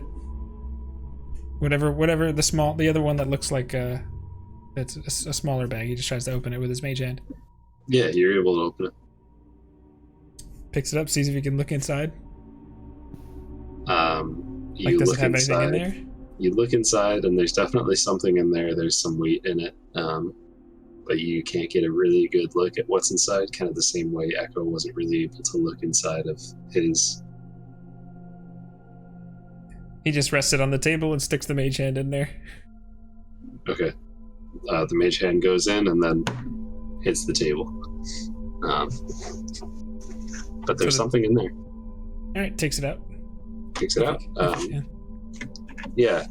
Such a different approach. It's like, oh, look at this.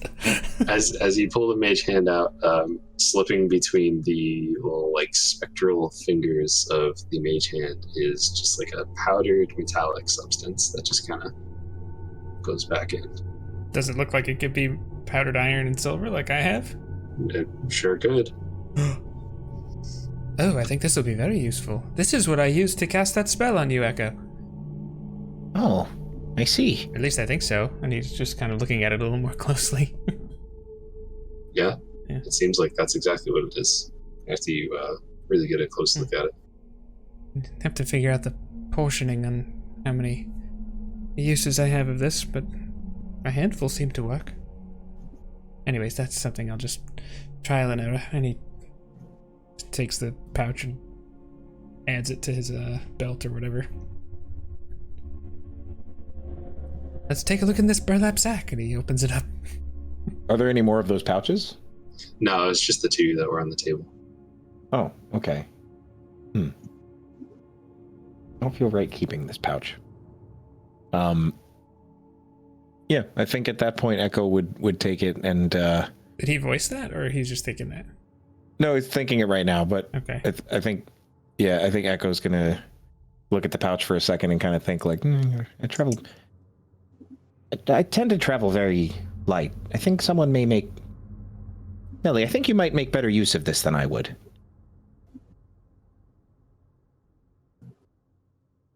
Okay. I definitely could store things in it. I don't mind holding on to it, but of course everyone can put whatever they want in it. All right. Well, here. And yeah, I'll hand you that bag of holding. I think the only stuff that would have been mine that's in there is some of the big garlic. So you could definitely hold on to the big garlic bag. Big. Alright, well, with that, Melly's gonna start taking out like her mess kit, her cooking pot, her like the dagger she never uses, her crossbow, her sickle, like all that. She's just stuffing into the. If it'll fit, she's not gonna break it. Yeah. That's good. Was there anything in the bag to begin with? There were a few coins. Oh, right, and one of these. And I hold up the ancient coin. Oh. Was that everything that was in there, or do you think there could be more? Well, I felt around. I didn't feel anything else. Although I'm not sure if you have to be looking for the thing you want to pull out, if that makes sense. Because I remember thinking, I wonder if there's any coins, and then I felt the coins. There may be something to that. I'm not sure. Interesting. I wonder if there's any rings or something in there. Suppose only one way to find out. Melly, why don't you try to take a look for some things?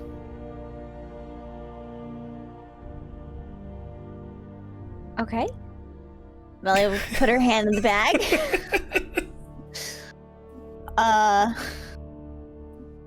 She's gonna think of more rocks.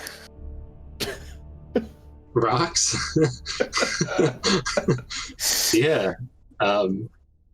As you reach into this bag and you think like, I wonder if there's any rocks in here. You kind of grab out and you have like a handful of these 3 smooth round stones. Okay. Someone, what do people carry? I can't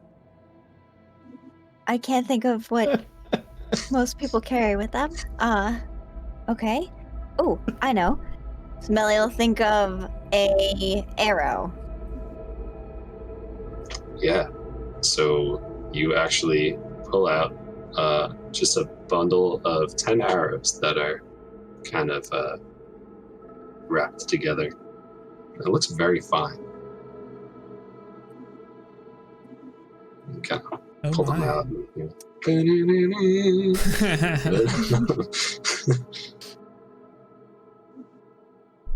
Very nice.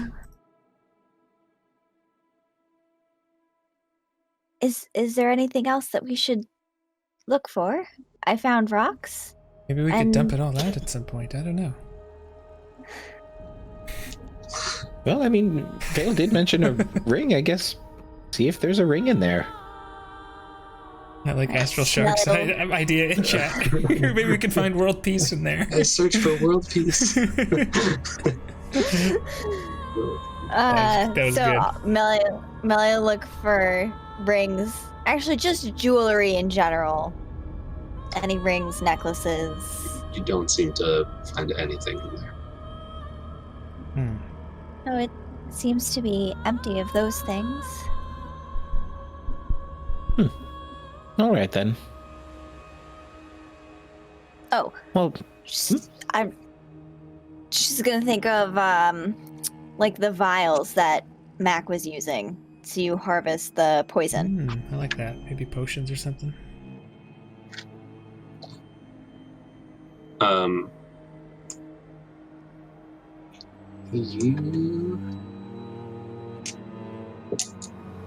Let's see. I had this written down somewhere.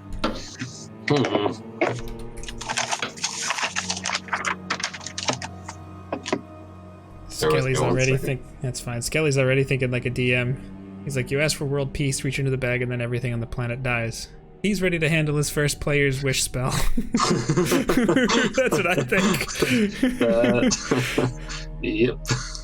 It's very common for DMs to very carefully interpret a wish spell. That is a huge answer to a wish spell. Oh my gosh. Yes, it is.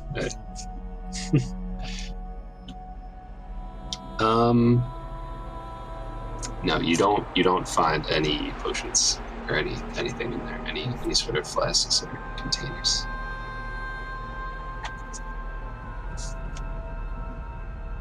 So right now we have most of my supplies in here and 3 smooth rocks, and Vale, you might want these arrows.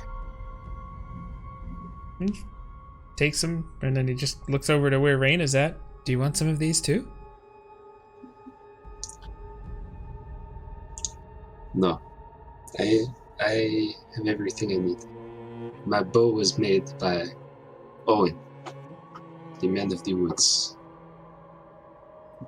No special arrow could make it any better than it is. Okay.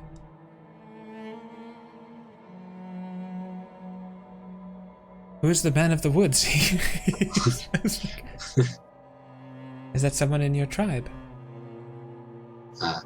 No, he's not in my tribe. He's just north of the of Molismere. He's an expert bowmaker. There's no one better than him at making bows, fetching. So you've traveled through Melismere? I've traveled around Molismere. I know where it is, but there is nothing for me there. There is nothing for anyone there. It is a wasteland.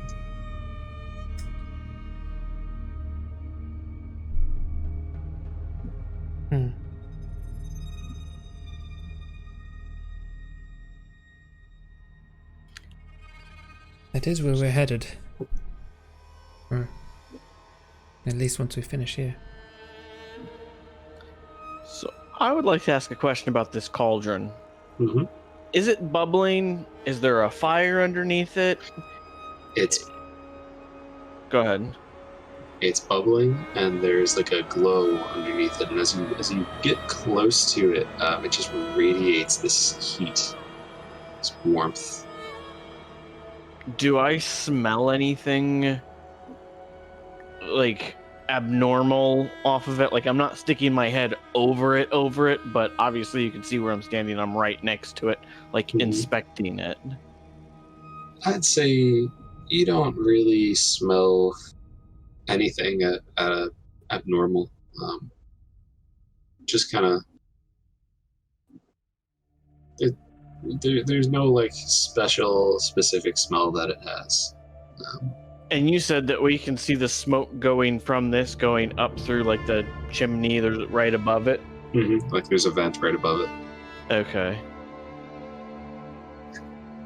Melly. I don't know if this cauldron might be the source of some of the evil in this area that's affecting the creatures. And even with the hag dead, this may still distort things. Do you think you might be able to cleanse or disrupt whatever evil may be in this?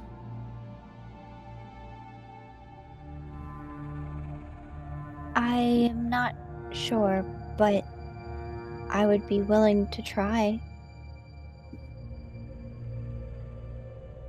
Melly's gonna walk over by where Mac is. And she's gonna sit down, and she's going to meditate and try to speak with her spirit guide to see if there's anything that she can do right here, right now. Right here, right now. Oh, that's interesting. Why don't you roll me a D100? And to our friends in chat, a D100 is when you roll one of these guys, which is a D10. Oh, that's kind of cool. This is a green die. It looks all messy on the green screen. And then another one, which would basically, instead of saying 1 on it, you would say 10. So one is the tens place and the other one is the ones. All right. That's an 11. An 11? All right. As you sit, and you said you try to meditate? Yeah. What does it look like when you try to do that? What's your process for? Because I know you had a little bit of experience with the one time with Echo. What do you say? Last time she's gonna sit down in the same fashion that she has seen Echo sit down, and she's gonna close her eyes and mouth quiet to herself over and over again. And then eventually she'll stop mouthing quiet to herself and just kind of like focus on the sound of his voice and how she felt when she saw him and the previous times that, like, what she was doing. She was like sleeping. So she'll try and just put herself, her mind, her body in the most relaxed state that she can. Okay. Yeah. As you begin to do that, first you are focused on things that are happening outside, and as you continue, quiet.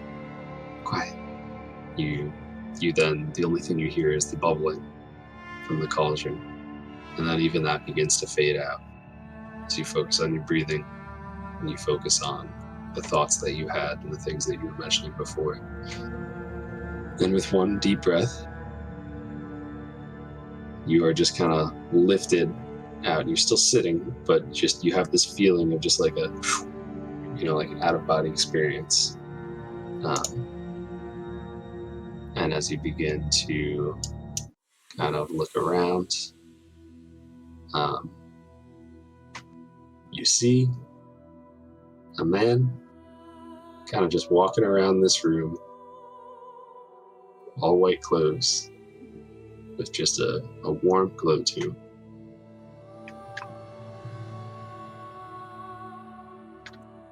And he's going to say, "Hello, Melly."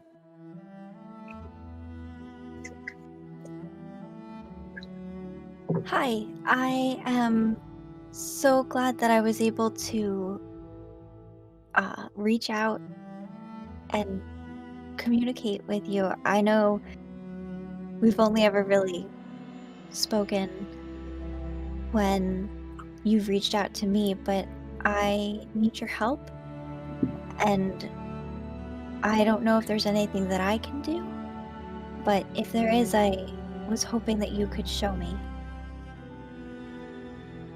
The situation here is very dire, and I'm hoping there's something that can be done to purify this place.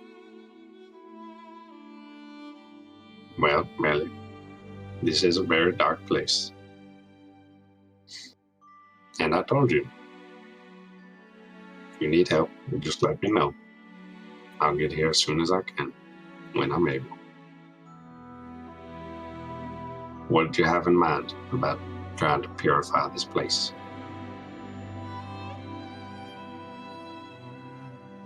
Well, it seems that this cauldron is the center of it, so,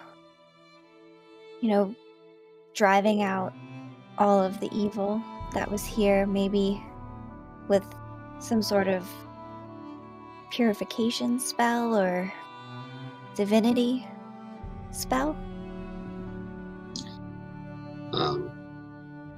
He'll kind of walk around and start pacing over by the cauldron on the other end of it. And just kind of look below, look on top, says, I wonder how long this has been cooking for. Melly.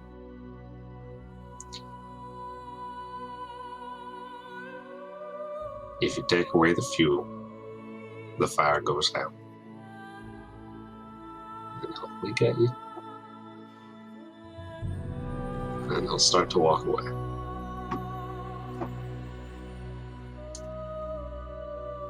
Thank you.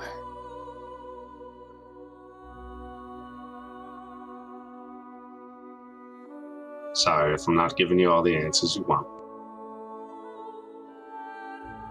I know Well, things I know. seem confusing. I know it's the journey to the destination and all the things you learn along the way. Something like that. You stay safe now, Melly. You're doing well. He'll just walk away. And you'll just...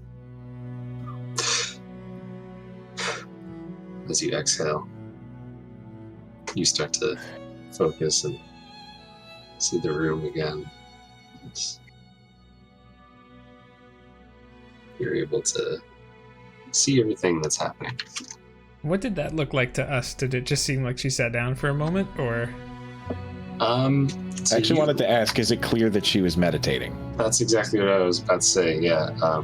To Vale and to Mac, I think it would just kind of seem like she's just sitting and taking a deep breath and doing something. But to Echo, like, you know exactly what she was doing. Like, you saw her, and I feel like you might even be like, look at you, like, like a little like pride in that, because she didn't know how to do that, and she learned from watching you. You see, she's doing everything that you kind of showed her that one time, and you even noticed the little things of her kind of whispering quiet to herself over and over again. That's what I was gonna say. Is the moment that the quiet actually settled in. I think Echo actually tears up a little bit.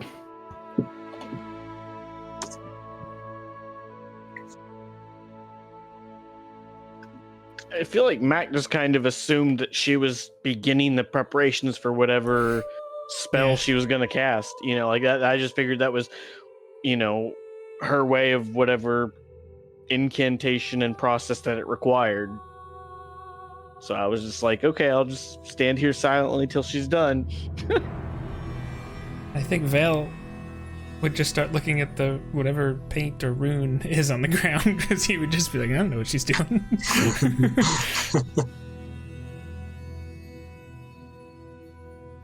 Juxtaposition's a fun thing sometimes.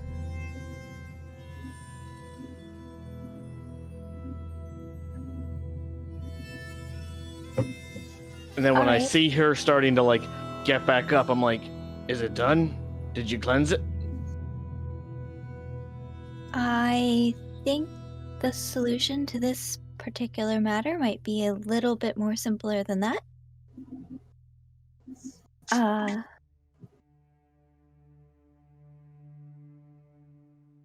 We should just put out the fire for now.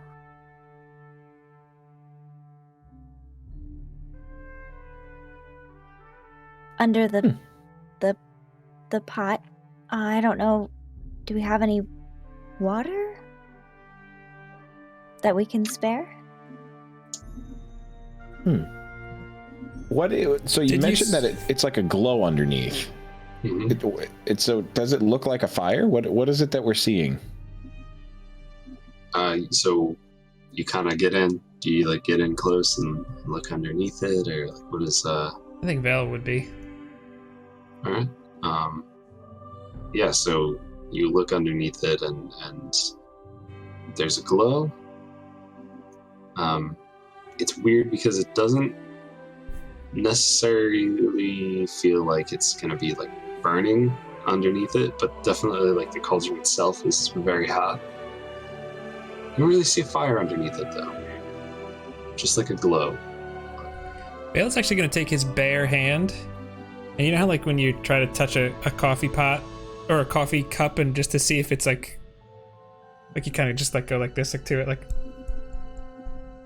to see if it's like very very gingerly touches the cauldron itself to see if it's hot. It's hot. Yeah, okay.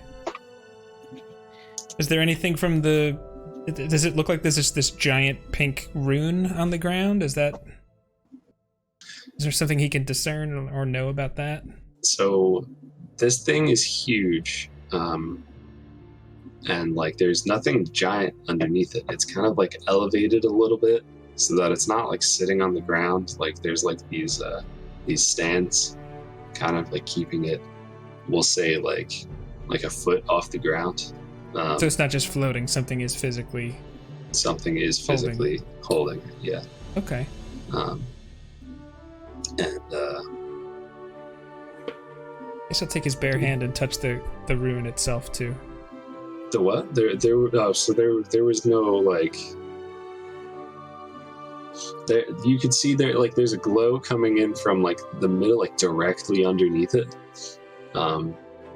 You don't really see any specific like rune, so to speak, but there's like kind of. So this is just where the map maybe disconnects from what's actually there. Oh, this thing underneath it is like this is. That's what I meant in magic. Mm-hmm. Okay, I got you. All right. Yeah, that is there. That's kind of what I was talking about a little bit last session. How there's just kind of these like patterns like carved into the ground that kind of go through all over, and that's kind of what feeds through the floor all across the rest of the room. So can I take my rapier and I just kind of like want to see if I can like poke whatever it is that's glowing. Like I'm trying to like push it out to the other side of it, basically. So I'm trying to like kind of reach underneath and just kind of like shove it, you almost like a fire poker kind of a thing to like push it out, whatever it is. I don't know what it is that's glowing, but I'm trying to push the glowing thing. Hopefully I don't destroy my rapier. Never know. A D20. And your rapier melts. Basically, roll me an attack with the rapier. Don't tell me you get to re-roll those. Oh my gosh. Oh my god. Oh man. I don't understand this. It's like my dice are allergic to anything over 10 now. That's why we're halflings. Okay. I'm just happy you can re-roll them at least. All right, so that's a 20, not natural. It's a 20. Okay. That's pretty good. You are able to like you get it like all the way under there, and you're just able to just kind of like poke something. There's something solid underneath it. But it doesn't move when I jab it. You're not really able to push it out of place. It's not even necessarily that large, but just feels kind of set in there. And it's pretty tough to really get a good look at it too. Like You kind of just guesstimated it and just kind of like, okay, this seems like the middle, and just poke it. But this aura and light that is kind of emanating off of it kind of makes it really difficult to see exactly where it was. Like, say if you tried to hit it with an arrow, like that would be really tough. Can I see what I guess if I see what Mac is doing, I try to use my mage hand and move it. Okay. Yeah. So Jake's or Vale's little spectral hand just kind of goes in. You just try to grab it and pull it out, or? Yeah, so if we're looking at the map, I would just, if it's in the middle, I would try to move it north, so like away from Mac and everybody. Okay. Just in case, I don't know. Yeah. So you, as soon as you grab this thing, your mage hand is able to wrap around it and push forward a little bit. And as soon as it moves out of that middle place, the glow stops from underneath it. Oh. The bubbling on the cauldron stops immediately, and the heat that was radiating off of it stops. And if you continue, then your mage hand will be able to just kind of sneak it out the other end of the north side. And now I would just bring it over to me and kind of, just a few feet from my eyes, I just want to get a good look at whatever this thing is. It's just this like red, just gem looking thing. It's as you grab it in your palm of your hand, or you're still in your mage hand? Sure. Well, yeah, I'll just let it drop into my hand. Okay. Yeah, as it drops in your hand, it's like this kind of like a classic diamond shape, where like like almost like if it was 2-dimensional, it would be kind of like a triangle type shape and sure. rounded edges, and there's just like a bright glowing light in the middle of it, and a warmth in your hands. It doesn't burn you, but there's a warmth coming from it. Do I have any idea specifically what it is, or? You can roll. You can roll like what's it called? Arcana. Arcana. Okay. Yeah. That's not bad. 18. With an 18, you are able to tell that this is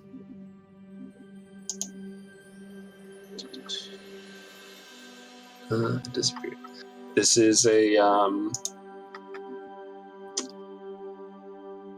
it's a fire emerald.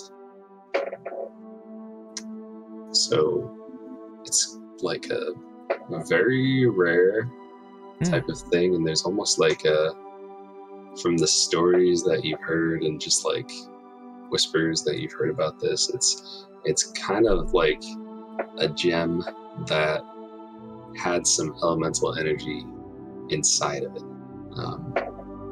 So like some people, there's a lot of rumors around them. Some people say that they're native to the plane of fire, and that they were brought over here by crazy people who decided to go over there and bring it back.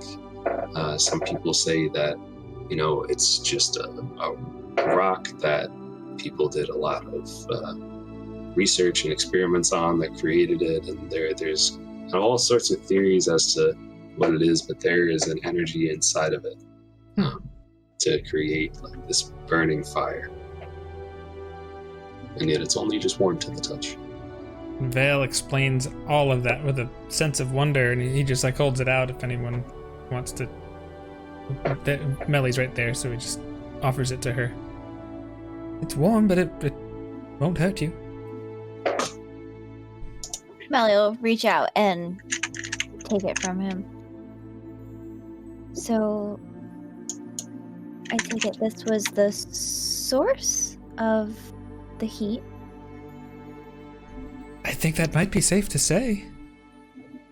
Also, I misspoke. It is a fire ruby, not a fire emerald. So. Fire ruby. Okay, sure. Fire ruby. Sorry, I got that confused. That's okay. It's amazing what such a small thing can do in the wrong hands.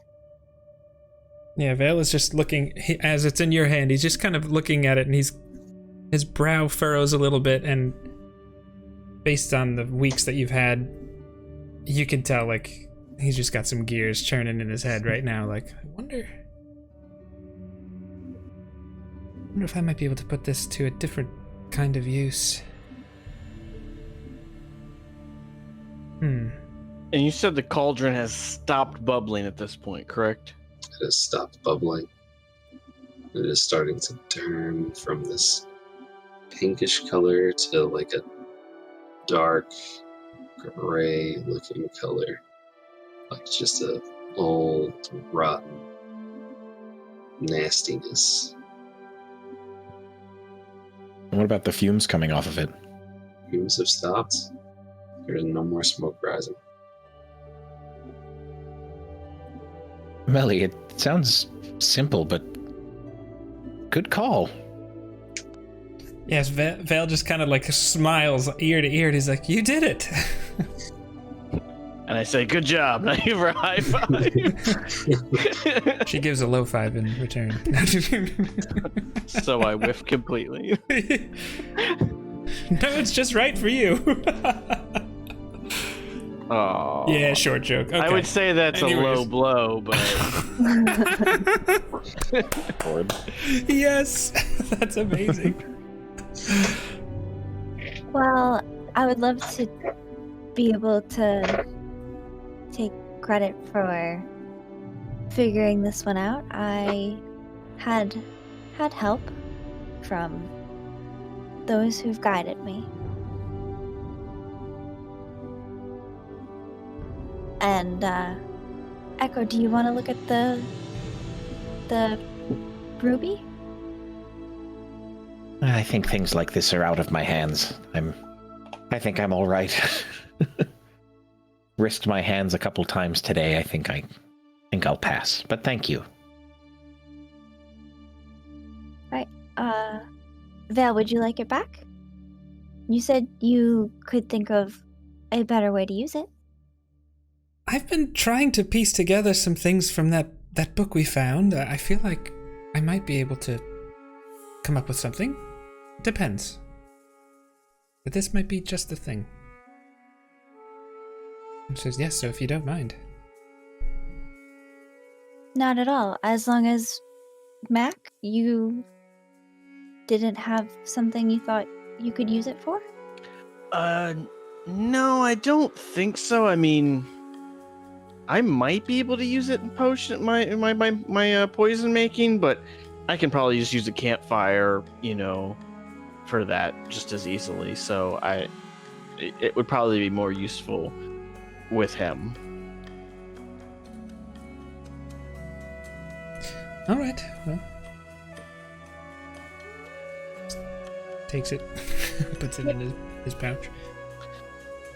Melly, I want to check out some of these other doors, but I'm not in peak condition, so I think it'd be good if somebody else came with me. Do you want to tag along? Yes, yeah. Of course I wouldn't mind at all being there. And I'm gonna check this door for traps. Alright.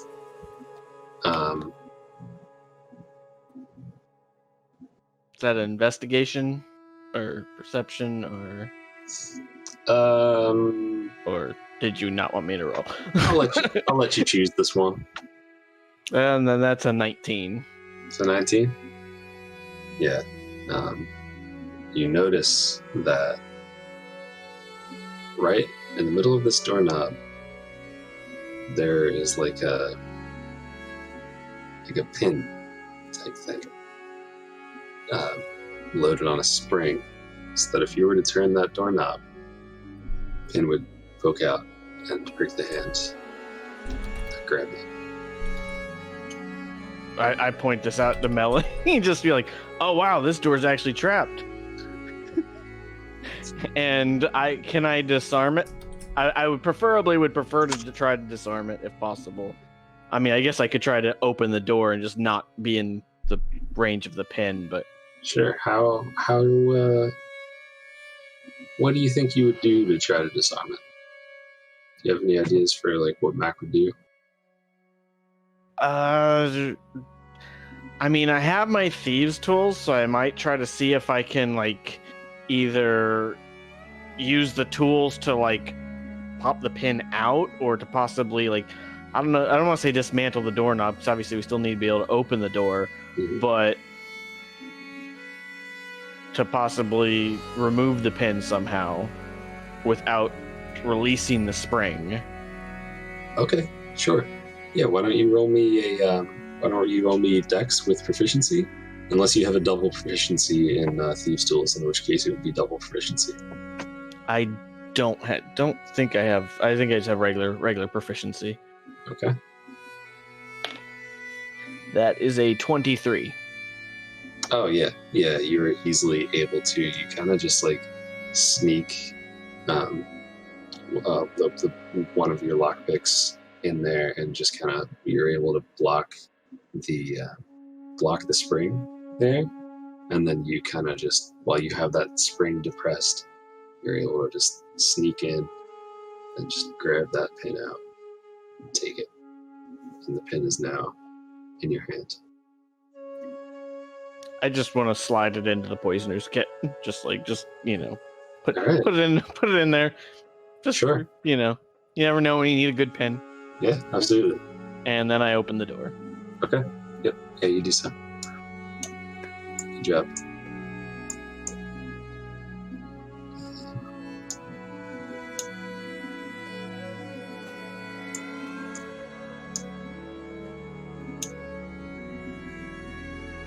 You walk in, and it is yet another long hallway with twists and turns, and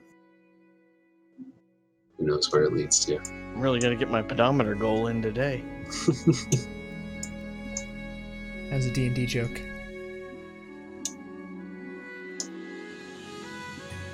I don't get it. Oh. He's short. It didn't quite have the legs. That one's for you, Skelly.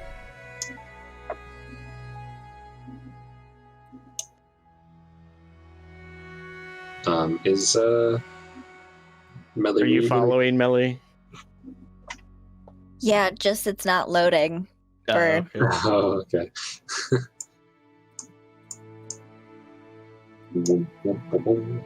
Where is this thing going? This house, though. I don't like it. I don't like it at all. I don't want it. I'm gonna try to move. I moved Melly. Do you see that you removed Melly?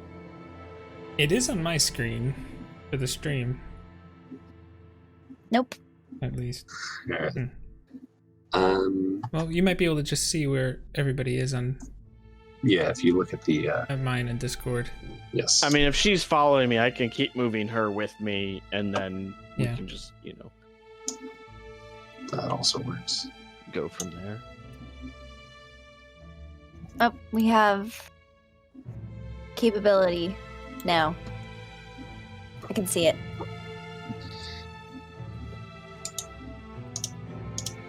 Just say the architect of this house was not thinking user friendly. Just saying. Just If you can go through walls like she could, though, depends on the user. it's a good point.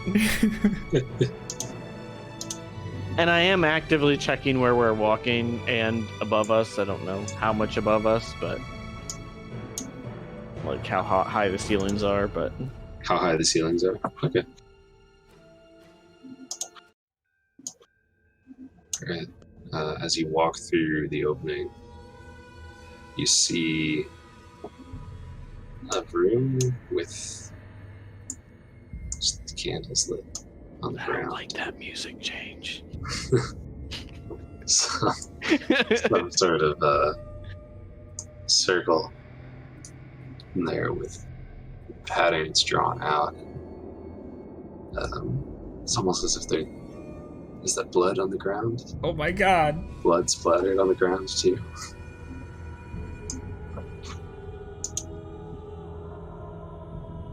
My eyes kind of get wide, just widen just a little bit. There's literally nothing else like in this room though. I'm looking around. Is there any type of enclosures, chests, anything that I see other than what I can actually see on the screen? Literally nothing else in this room except for just these lights and patterns out in the floor in the center of this room. And just blood. Dry Well, blood. it would appear we found the sacrifice room. Ugh. I do not like the look of this. This needs to be destroyed. I worry that anything we do to it might trigger some sort of magical trap. I mean, worst case, I would say burn the house down after we leave, but I feel like there's really nothing else in here that we can really do.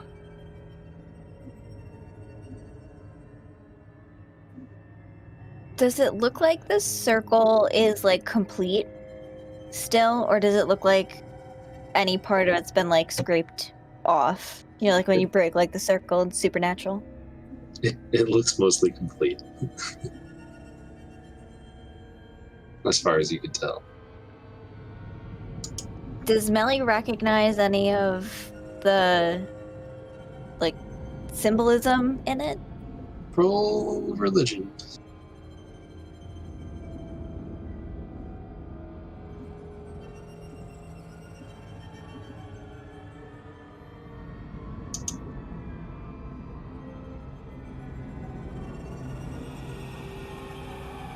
$19.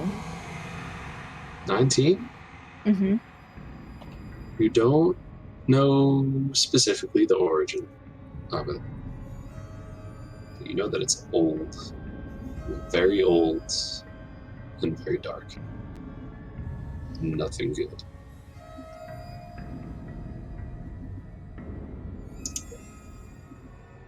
So, Well, is it from the Drow culture?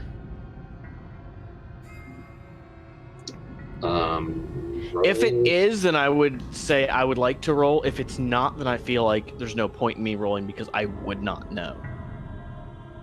Well, I mean, I'm just gonna say no. No, it's Okay. not. Okay.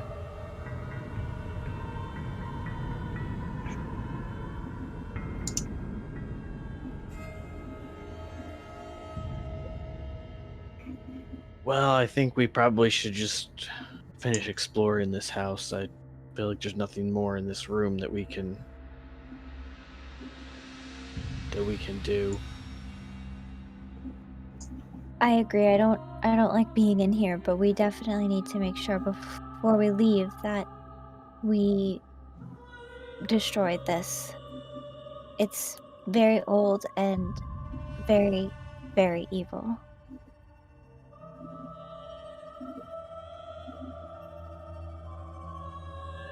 Sounds like a plan. And on that note, I'm gonna walk back to the main room. Are you gonna follow me, Melly? Okay. Vale. Well, actually, no. Go. Continue. If they're gonna do something else, we can sit here while they're. Are you guys still just kind of looking through all the things? I think so. I think I see no reason why we wouldn't just be going through and cataloging what we find. I know there was another burlap sack there. It's the snake table. Yeah, Is your treasure chest? Yeah. As you pick up the burlap sack, just potatoes just start to fall out of it. It's like there's like a good 6 potatoes in there, like good sized too. Potatoes. Oh yes. I just grab the sack and just hold on to it. Yeah. Val Wait just for Melly to smiles come and back. like, here you go. All What right. about these barrels? There's a bunch of barrels all over the place. Yeah. Do you want to just pop open the barrel? I want to, yeah. Just whatever one is closest, like down here, if that's where we were, and then just Yeah. So you go over this systematically barrel. going through them all. You just kind of pop it open, and there's this strong vinegar-like smell to it. And as you look inside, there are green tubular-like shapes inside. And it is a barrel filled with pickles. How tall are these barrels? Oh, it's gotta be gotta be at least how tall is Vale again? Vale is like 5'9", I want to say. It's gotta be at least up to your waist. Maybe a little taller. Probably a little taller. So do I think it might be taller than Echo? It's gonna be close. That goes what, 3.5 feet? Echo is about. I think he's only 3'3" or 3'2". It's Yeah. pretty much the same height as Echo. Okay. Vale just goes, Echo, I I'm really guessing think that smell immediately just permeates the room. Yeah.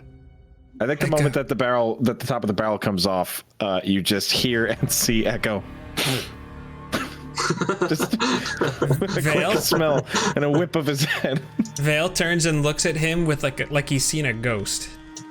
And Echo is looking at Vale with don't do this to me, man. Don't lie to me. He goes, I really Is that what I think it is? He goes, I really think you should see this for yourself. I don't even know. And he just takes a step back like he's scared of it. Echo walks over and I guess has to climb on a barrel next to the barrel that he popped open. Because there's no other way he could probably see in there. And he's not having anybody pick him up. So he, yeah, I guess he scrambles on top of the next barrel over. As soon as he gets within a decent way of actually seeing what's in there, he goes, just be careful! Like he tried to scare him. I do get scared by that. Yes. What's wrong with you? He goes, I don't know. I'm probably not the wisest thing to scare a monk. But I just felt like this is such a heavy place. I don't know. Oh my. I think we've got some pickles here, though. This is good. Oh, this is wonderful. I reach in to pull out a pickle. Take a big old bite. Probably shouldn't, but I do. You did. I think you're muted. You're muted. Sorry, I was clicking a lot. It's good. You did it with this big it is a nice juicy pickle. That's a takes one too. classic. Yeah. I never thought I'd miss a pickle this much. I know it's only been a few, weeks that we've been traveling like this, but a nice pickle after all this, Val takes and a garlic bite. and potatoes. None of these things are that interesting, but does that am I making any sense? Of course you are. Rain, come over here. This is beautiful. Rain, have you ever had pickles? Just what is this? This is the Oh, greatest it's thing. disgusting. You'll love it. As she kind of moseys Feels on like over there, I would say Mac and Melly, you guys come out of the room right around this Such time. a different experience. And if you just stop me or join in or whatever, you definitely see what's happening and you react to it whenever and however you think you would. Rain would just kind of walk over and say, what is this? You say it's disgusting? Yes. It's well, okay. Yes, but in a good way. Do you know what umami is? Never mind. It's like a plant, like a, do you know, a cucumber? Do you know? Bill just says try one. Is? Here you go, and hands her one. Yeah, it's just like failing horribly trying to explain what a pickle is It's salty. You like it. to a tribal cat person. I just have no frame of reference for what she would understand. she kind of she'll take it and just kind of like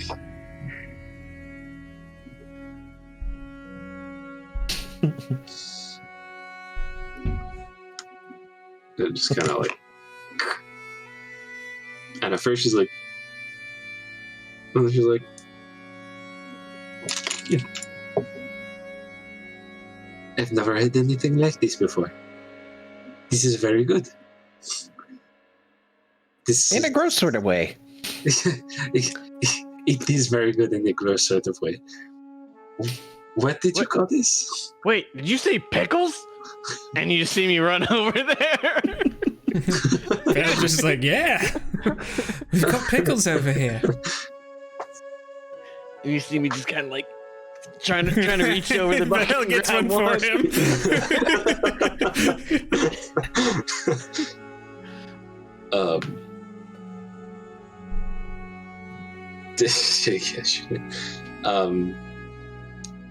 Vale, Yes. I need you to make a wisdom saving throw for me. Uh-oh. Just Vale.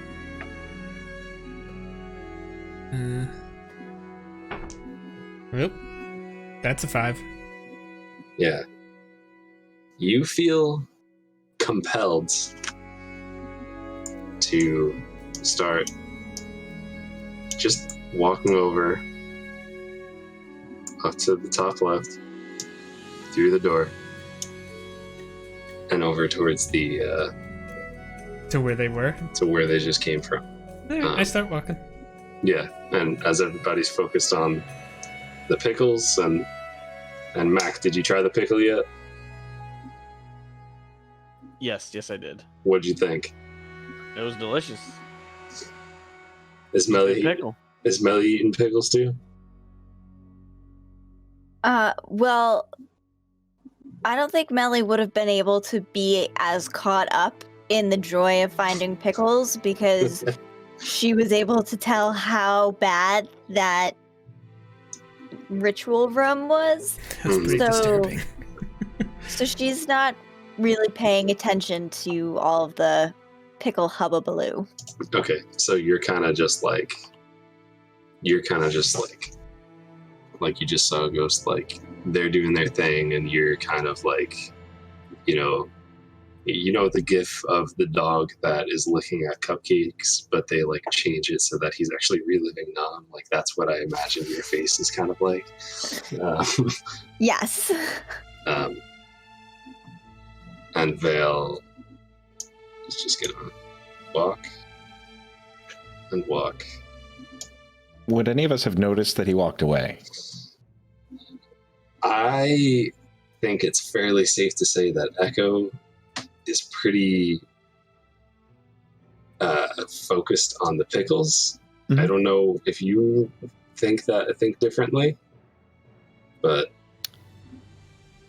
I do. It's like a 50-50 for me if because Echo is enjoying the moment with everyone. Is like it's not just the pickles, it's that we all get to enjoy pickles. okay. So I would say it's like a 50-50 for him. If like in the middle of this he might have like, did you try, look how big this one is or something like that. I don't know. Mhm. But that Okay. I would actually leave that in your hands in this case. So when I walk away, Jake. do I seem like I'm just kind of like and just leave like abruptly, or is it You're just, just kind of like I'm like wandering away? absent-mindedly just kind of like Okay. wandering, almost similar to like the way that you've looked at, like just kind of looked around at all sorts of things that you've seen here, where like Okay. you've been studying the ground and you've been. But easily could look Um, natural. It could look natural. That's why I'm kind of like I don't know that Echo would have noticed it specifically. Actually, that wasn't a charm effect, was it? It wasn't a charm effect. Okay, just making sure. Yeah. What's your stealth modifier? Let's do it this way. Oh, okay. I think it's 5. Just gonna double check. Yes. Oh, okay. You want to roll one, or are you rolling? I just rolled. Don't think it matters because that was a natural 20. But it's a 25. That's pretty. Sorry about that. Josh's knee is now destroyed. But... Yes.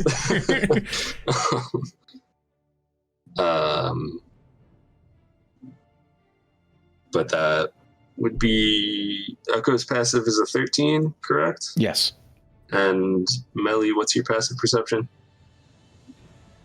And Mac? Mine's a 14. Melly only has an 11. Okay. So I'm going to say the moment he walks away, you don't necessarily notice. But roll a perception check for me. Everybody can. Natural 20. Natural 20? All right. That's a 16 for me. 21. Okay. Yeah. Oh, thank God. You're going to notice pretty quickly. You're going to notice very quickly. So I'm going to do my thing, and then I'll let you know when you guys are starting to be like, hey, wait a second, where'd Vale go? All right. Vale, don't you sacrifice yourself. No, if I'm really in charge of what I'm doing right here. Don't you do it. I'll do my best. After you get to this room, Vale, you just kind of have this like, whoa, how did I get in here? So I have like my faculties, or I'm like in charge of me again? Yeah.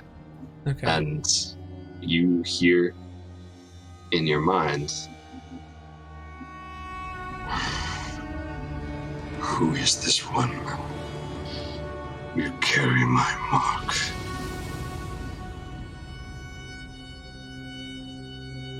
What? What mark are you? Just say this out loud. And take a step back. Like,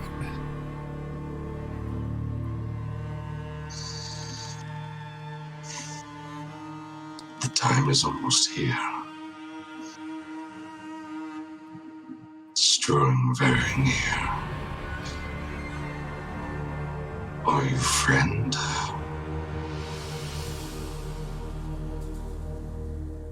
I'm sorry, just you asked if I was a friend. Yeah. I don't know who the bloody hell you are.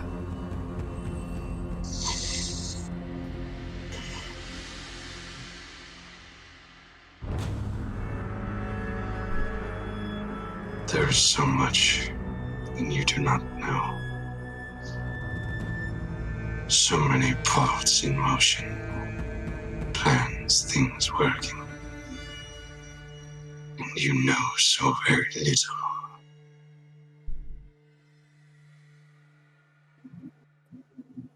All will be revealed. I'd say at this point, Melly and Echo, you would be like, you know, maybe exactly what you said before, like, hey, did you see this pickle? And then Vale's not there. And Melly, you kind of snap out of your, like, thinking of, like, what the heck's going on here? What was that thing? Why are they focused on pickles so much?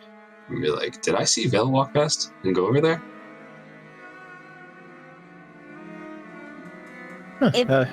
Vale, have you seen Vale? Melly, have you seen Vale? Did Melly perceive that he was headed towards the direction of that specific door? Okay. Echo, we need to go now. Everyone, Melly's gonna take off running towards the door. Okay. Melly, what was in there? Nothing good. Does Vale have any response for what he just heard? Just want to make sure I heard what you actually were saying. Sure. Can you say it with your regular voice? So something like, something is coming, a storm is coming? Not necessarily a storm. Or all will be revealed soon? Things are in motion. Things are in motion, okay.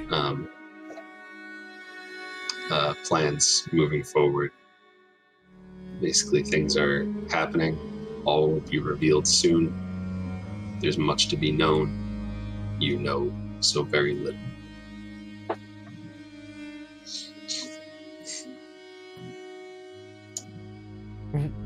What sort of plans are you speaking of?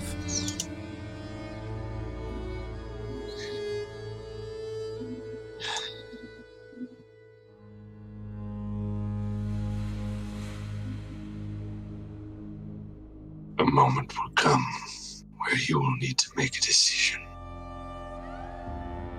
on whose side you are on. There will be no time for confusion there. That's the moment.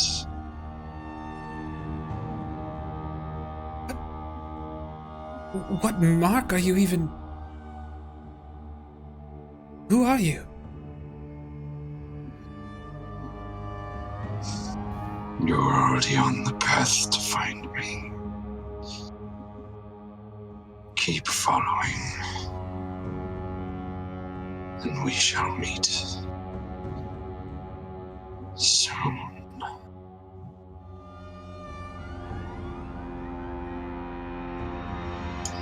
At that moment, Vale stands there stupefied.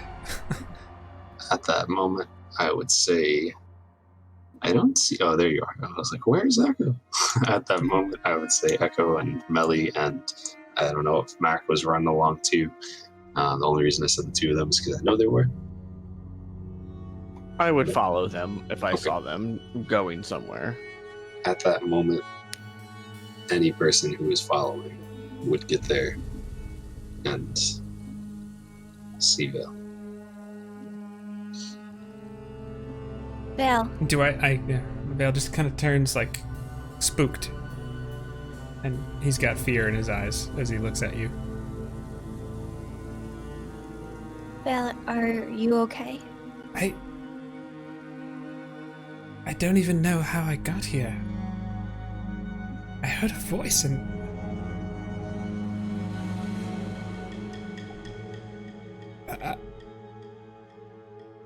he just looks at you like... he has no words. Are we still in the house? It looks like we're still here, I think. We are. Mac and I found this room before when you were all searching in there. This is a very, very bad room. Yes. I think you're right. Melly's gonna walk past Vale and put herself between him and the symbol. He puts his arm out to stop her.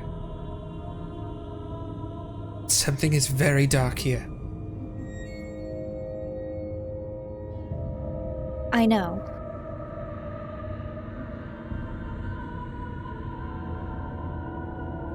Vale's That's why Vale's arm is shaking slightly as he's trying to hold you back. Like, you know, like if you're driving and you have a passenger and you put your arm out to stop them. It's that kind of a... You did the mom bar? They totally did the mom bar, yeah.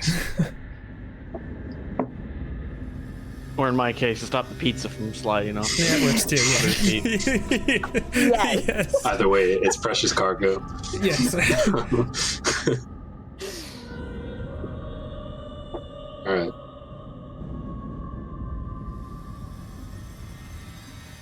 What are you going to do? I don't have much, but I'm going to destroy the altar that's here, and Okay. I would prefer it if I was in between everyone else and this. Just one moment first. He takes out some powdered silver and iron, and he casts protection from evil and good on you.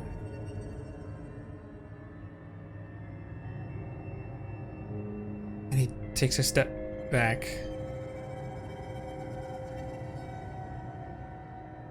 All right. Melly's gonna try and It's gonna matter if anything, but cast Sacred Flame at it to try and destroy it. Okay, Sacred Flame is typically a saving throw, right? Yes. Yeah. Why don't you roll me an attack instead this time? And where would you target it? Dead center. Okay.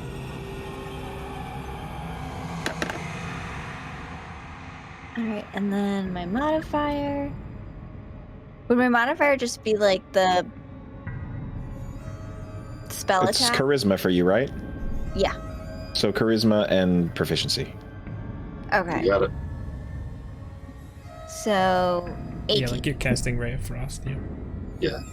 As you do this, a bright, holy light shines in the middle. And then it kind of just... There's this burning kind of sound that you hear as it kind of just has this bluish looking flame that just covers that whole area. And as it fades, the marks are gone.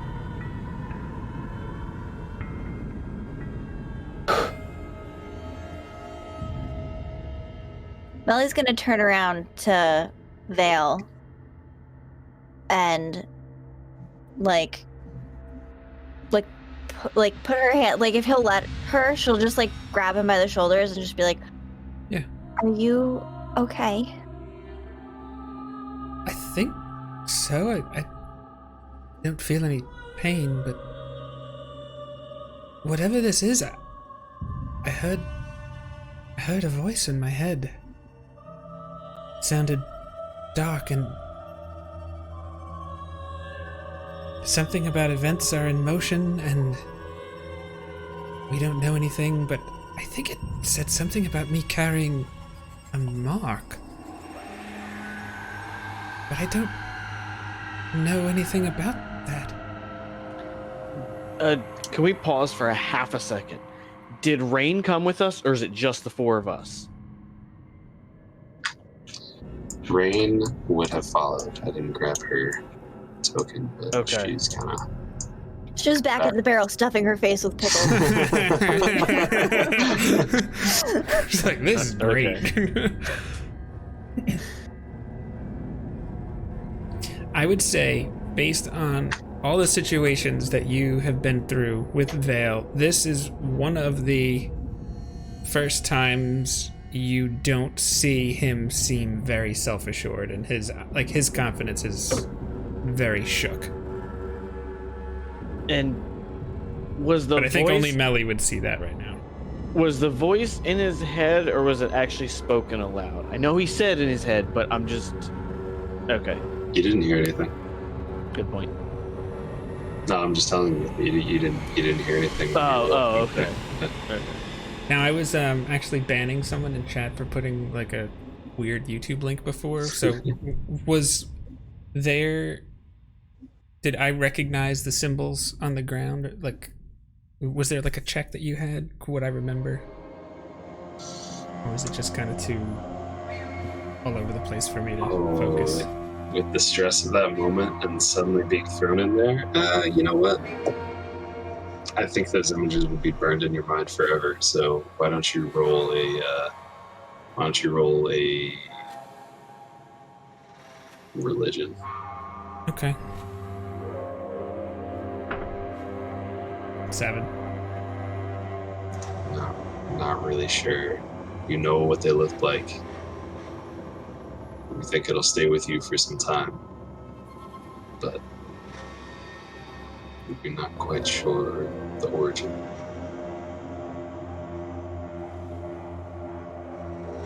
I think it mentioned something about us being on the path already. A bit of a jumble at the moment. All right, well, I mean, For it may now. not. Oh, go ahead. well, no, it's okay, Mac. What were you going to say? I was gonna say it might not be a physical mark, but it may more be a lineage Lineage. type of mark. That it could be something that's in you based on your ancestors. Vale starts trying to remember any potential family story or anything like that. I don't think you have to roll for it. I'm just gonna say that there's nothing. Never heard any sort of family stories or anything that would make you think of anything like this. You don't think whatever that was talking about the... Vale takes his backpack off and starts rummaging through it. And he reaches down and takes out the gold and platinum idol. And he just looks at Melly, Mac, and Echo. Do you And think... let's pick up from there next week.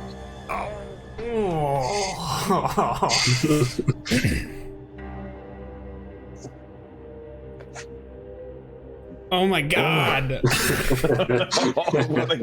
What a gut punch. Whoa. Oh Whoa. man, I knew we should have done something about it before we left the room. Oh man. Yeah, but then that wouldn't have happened, and that was awesome. Exactly, and this gives us more knowledge than we had before as to what we're going up against. So, as freaked out as Vale may be, Mac thinks it's a good thing. Well, Melly's gonna start Wow. forming some new habits. some new habits. You gotta take charge sometimes. That was hard for Vale to let her go in front of him, but he couldn't just do it without casting something to help her, just in case. It was a good play. See what I mean? I said you might not need to have level 4 ready. Yeah, you're right. Technically, you guys are level 4, but I mean, you haven't taken any sort of rest, so.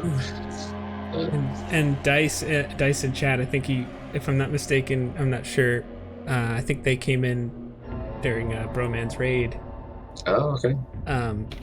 Which awesome, welcome. But the idol that Vale took out of his bag is something that happened from an earlier episode. I want to say maybe 2 or 3 in that range, something like that, maybe 4.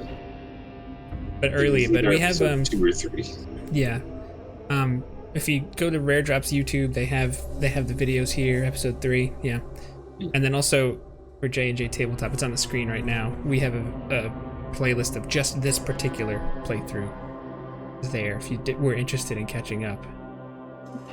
And also, Rare Dang. Drop has a podcast that it's on if you're a podcast type of person. Good point.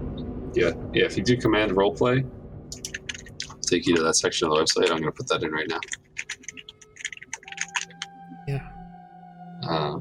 Yeah, and like we said, if you want to catch up on our game, we have we got one of those little playlists there. If you go to command JnJ, brings you to our link tree. Go to the YouTube and find ancient relics and Hokey religions, because that's who we are. And got some crazy stuff going on right now. A lot of things to think about throughout the week for our merry band of adventurers. Some highs and lows, I guess. And some creepiness, but also some really good pickles. So Gotta have the pickles. It's a halfling thing. It's ironic. You know? It's ironic that we were exploring pickles, and then it felt like Vale was in a pickle. Am I right? Good night, everyone. Yeah. Yeah, everybody. All right. As always, I'm Josh, therealjoshT. With me, Evbo, Obi-Wan Jacoby, Izzy, Michael, who sometimes goes by Maddogmsd, sometimes goes by Master Yoda I Am. We are JnJtabletop. This is Rare Drop Roleplay. Follow Rare Drop throughout the week because there's always stuff going on. And on Wednesday, JnJtabletop specifically, we put out videos on YouTube for all the D&D things. So hope to see you soon. Thanks. Stay safe, everybody. Be kind to each other. And have a great week. We'll see you Sunday.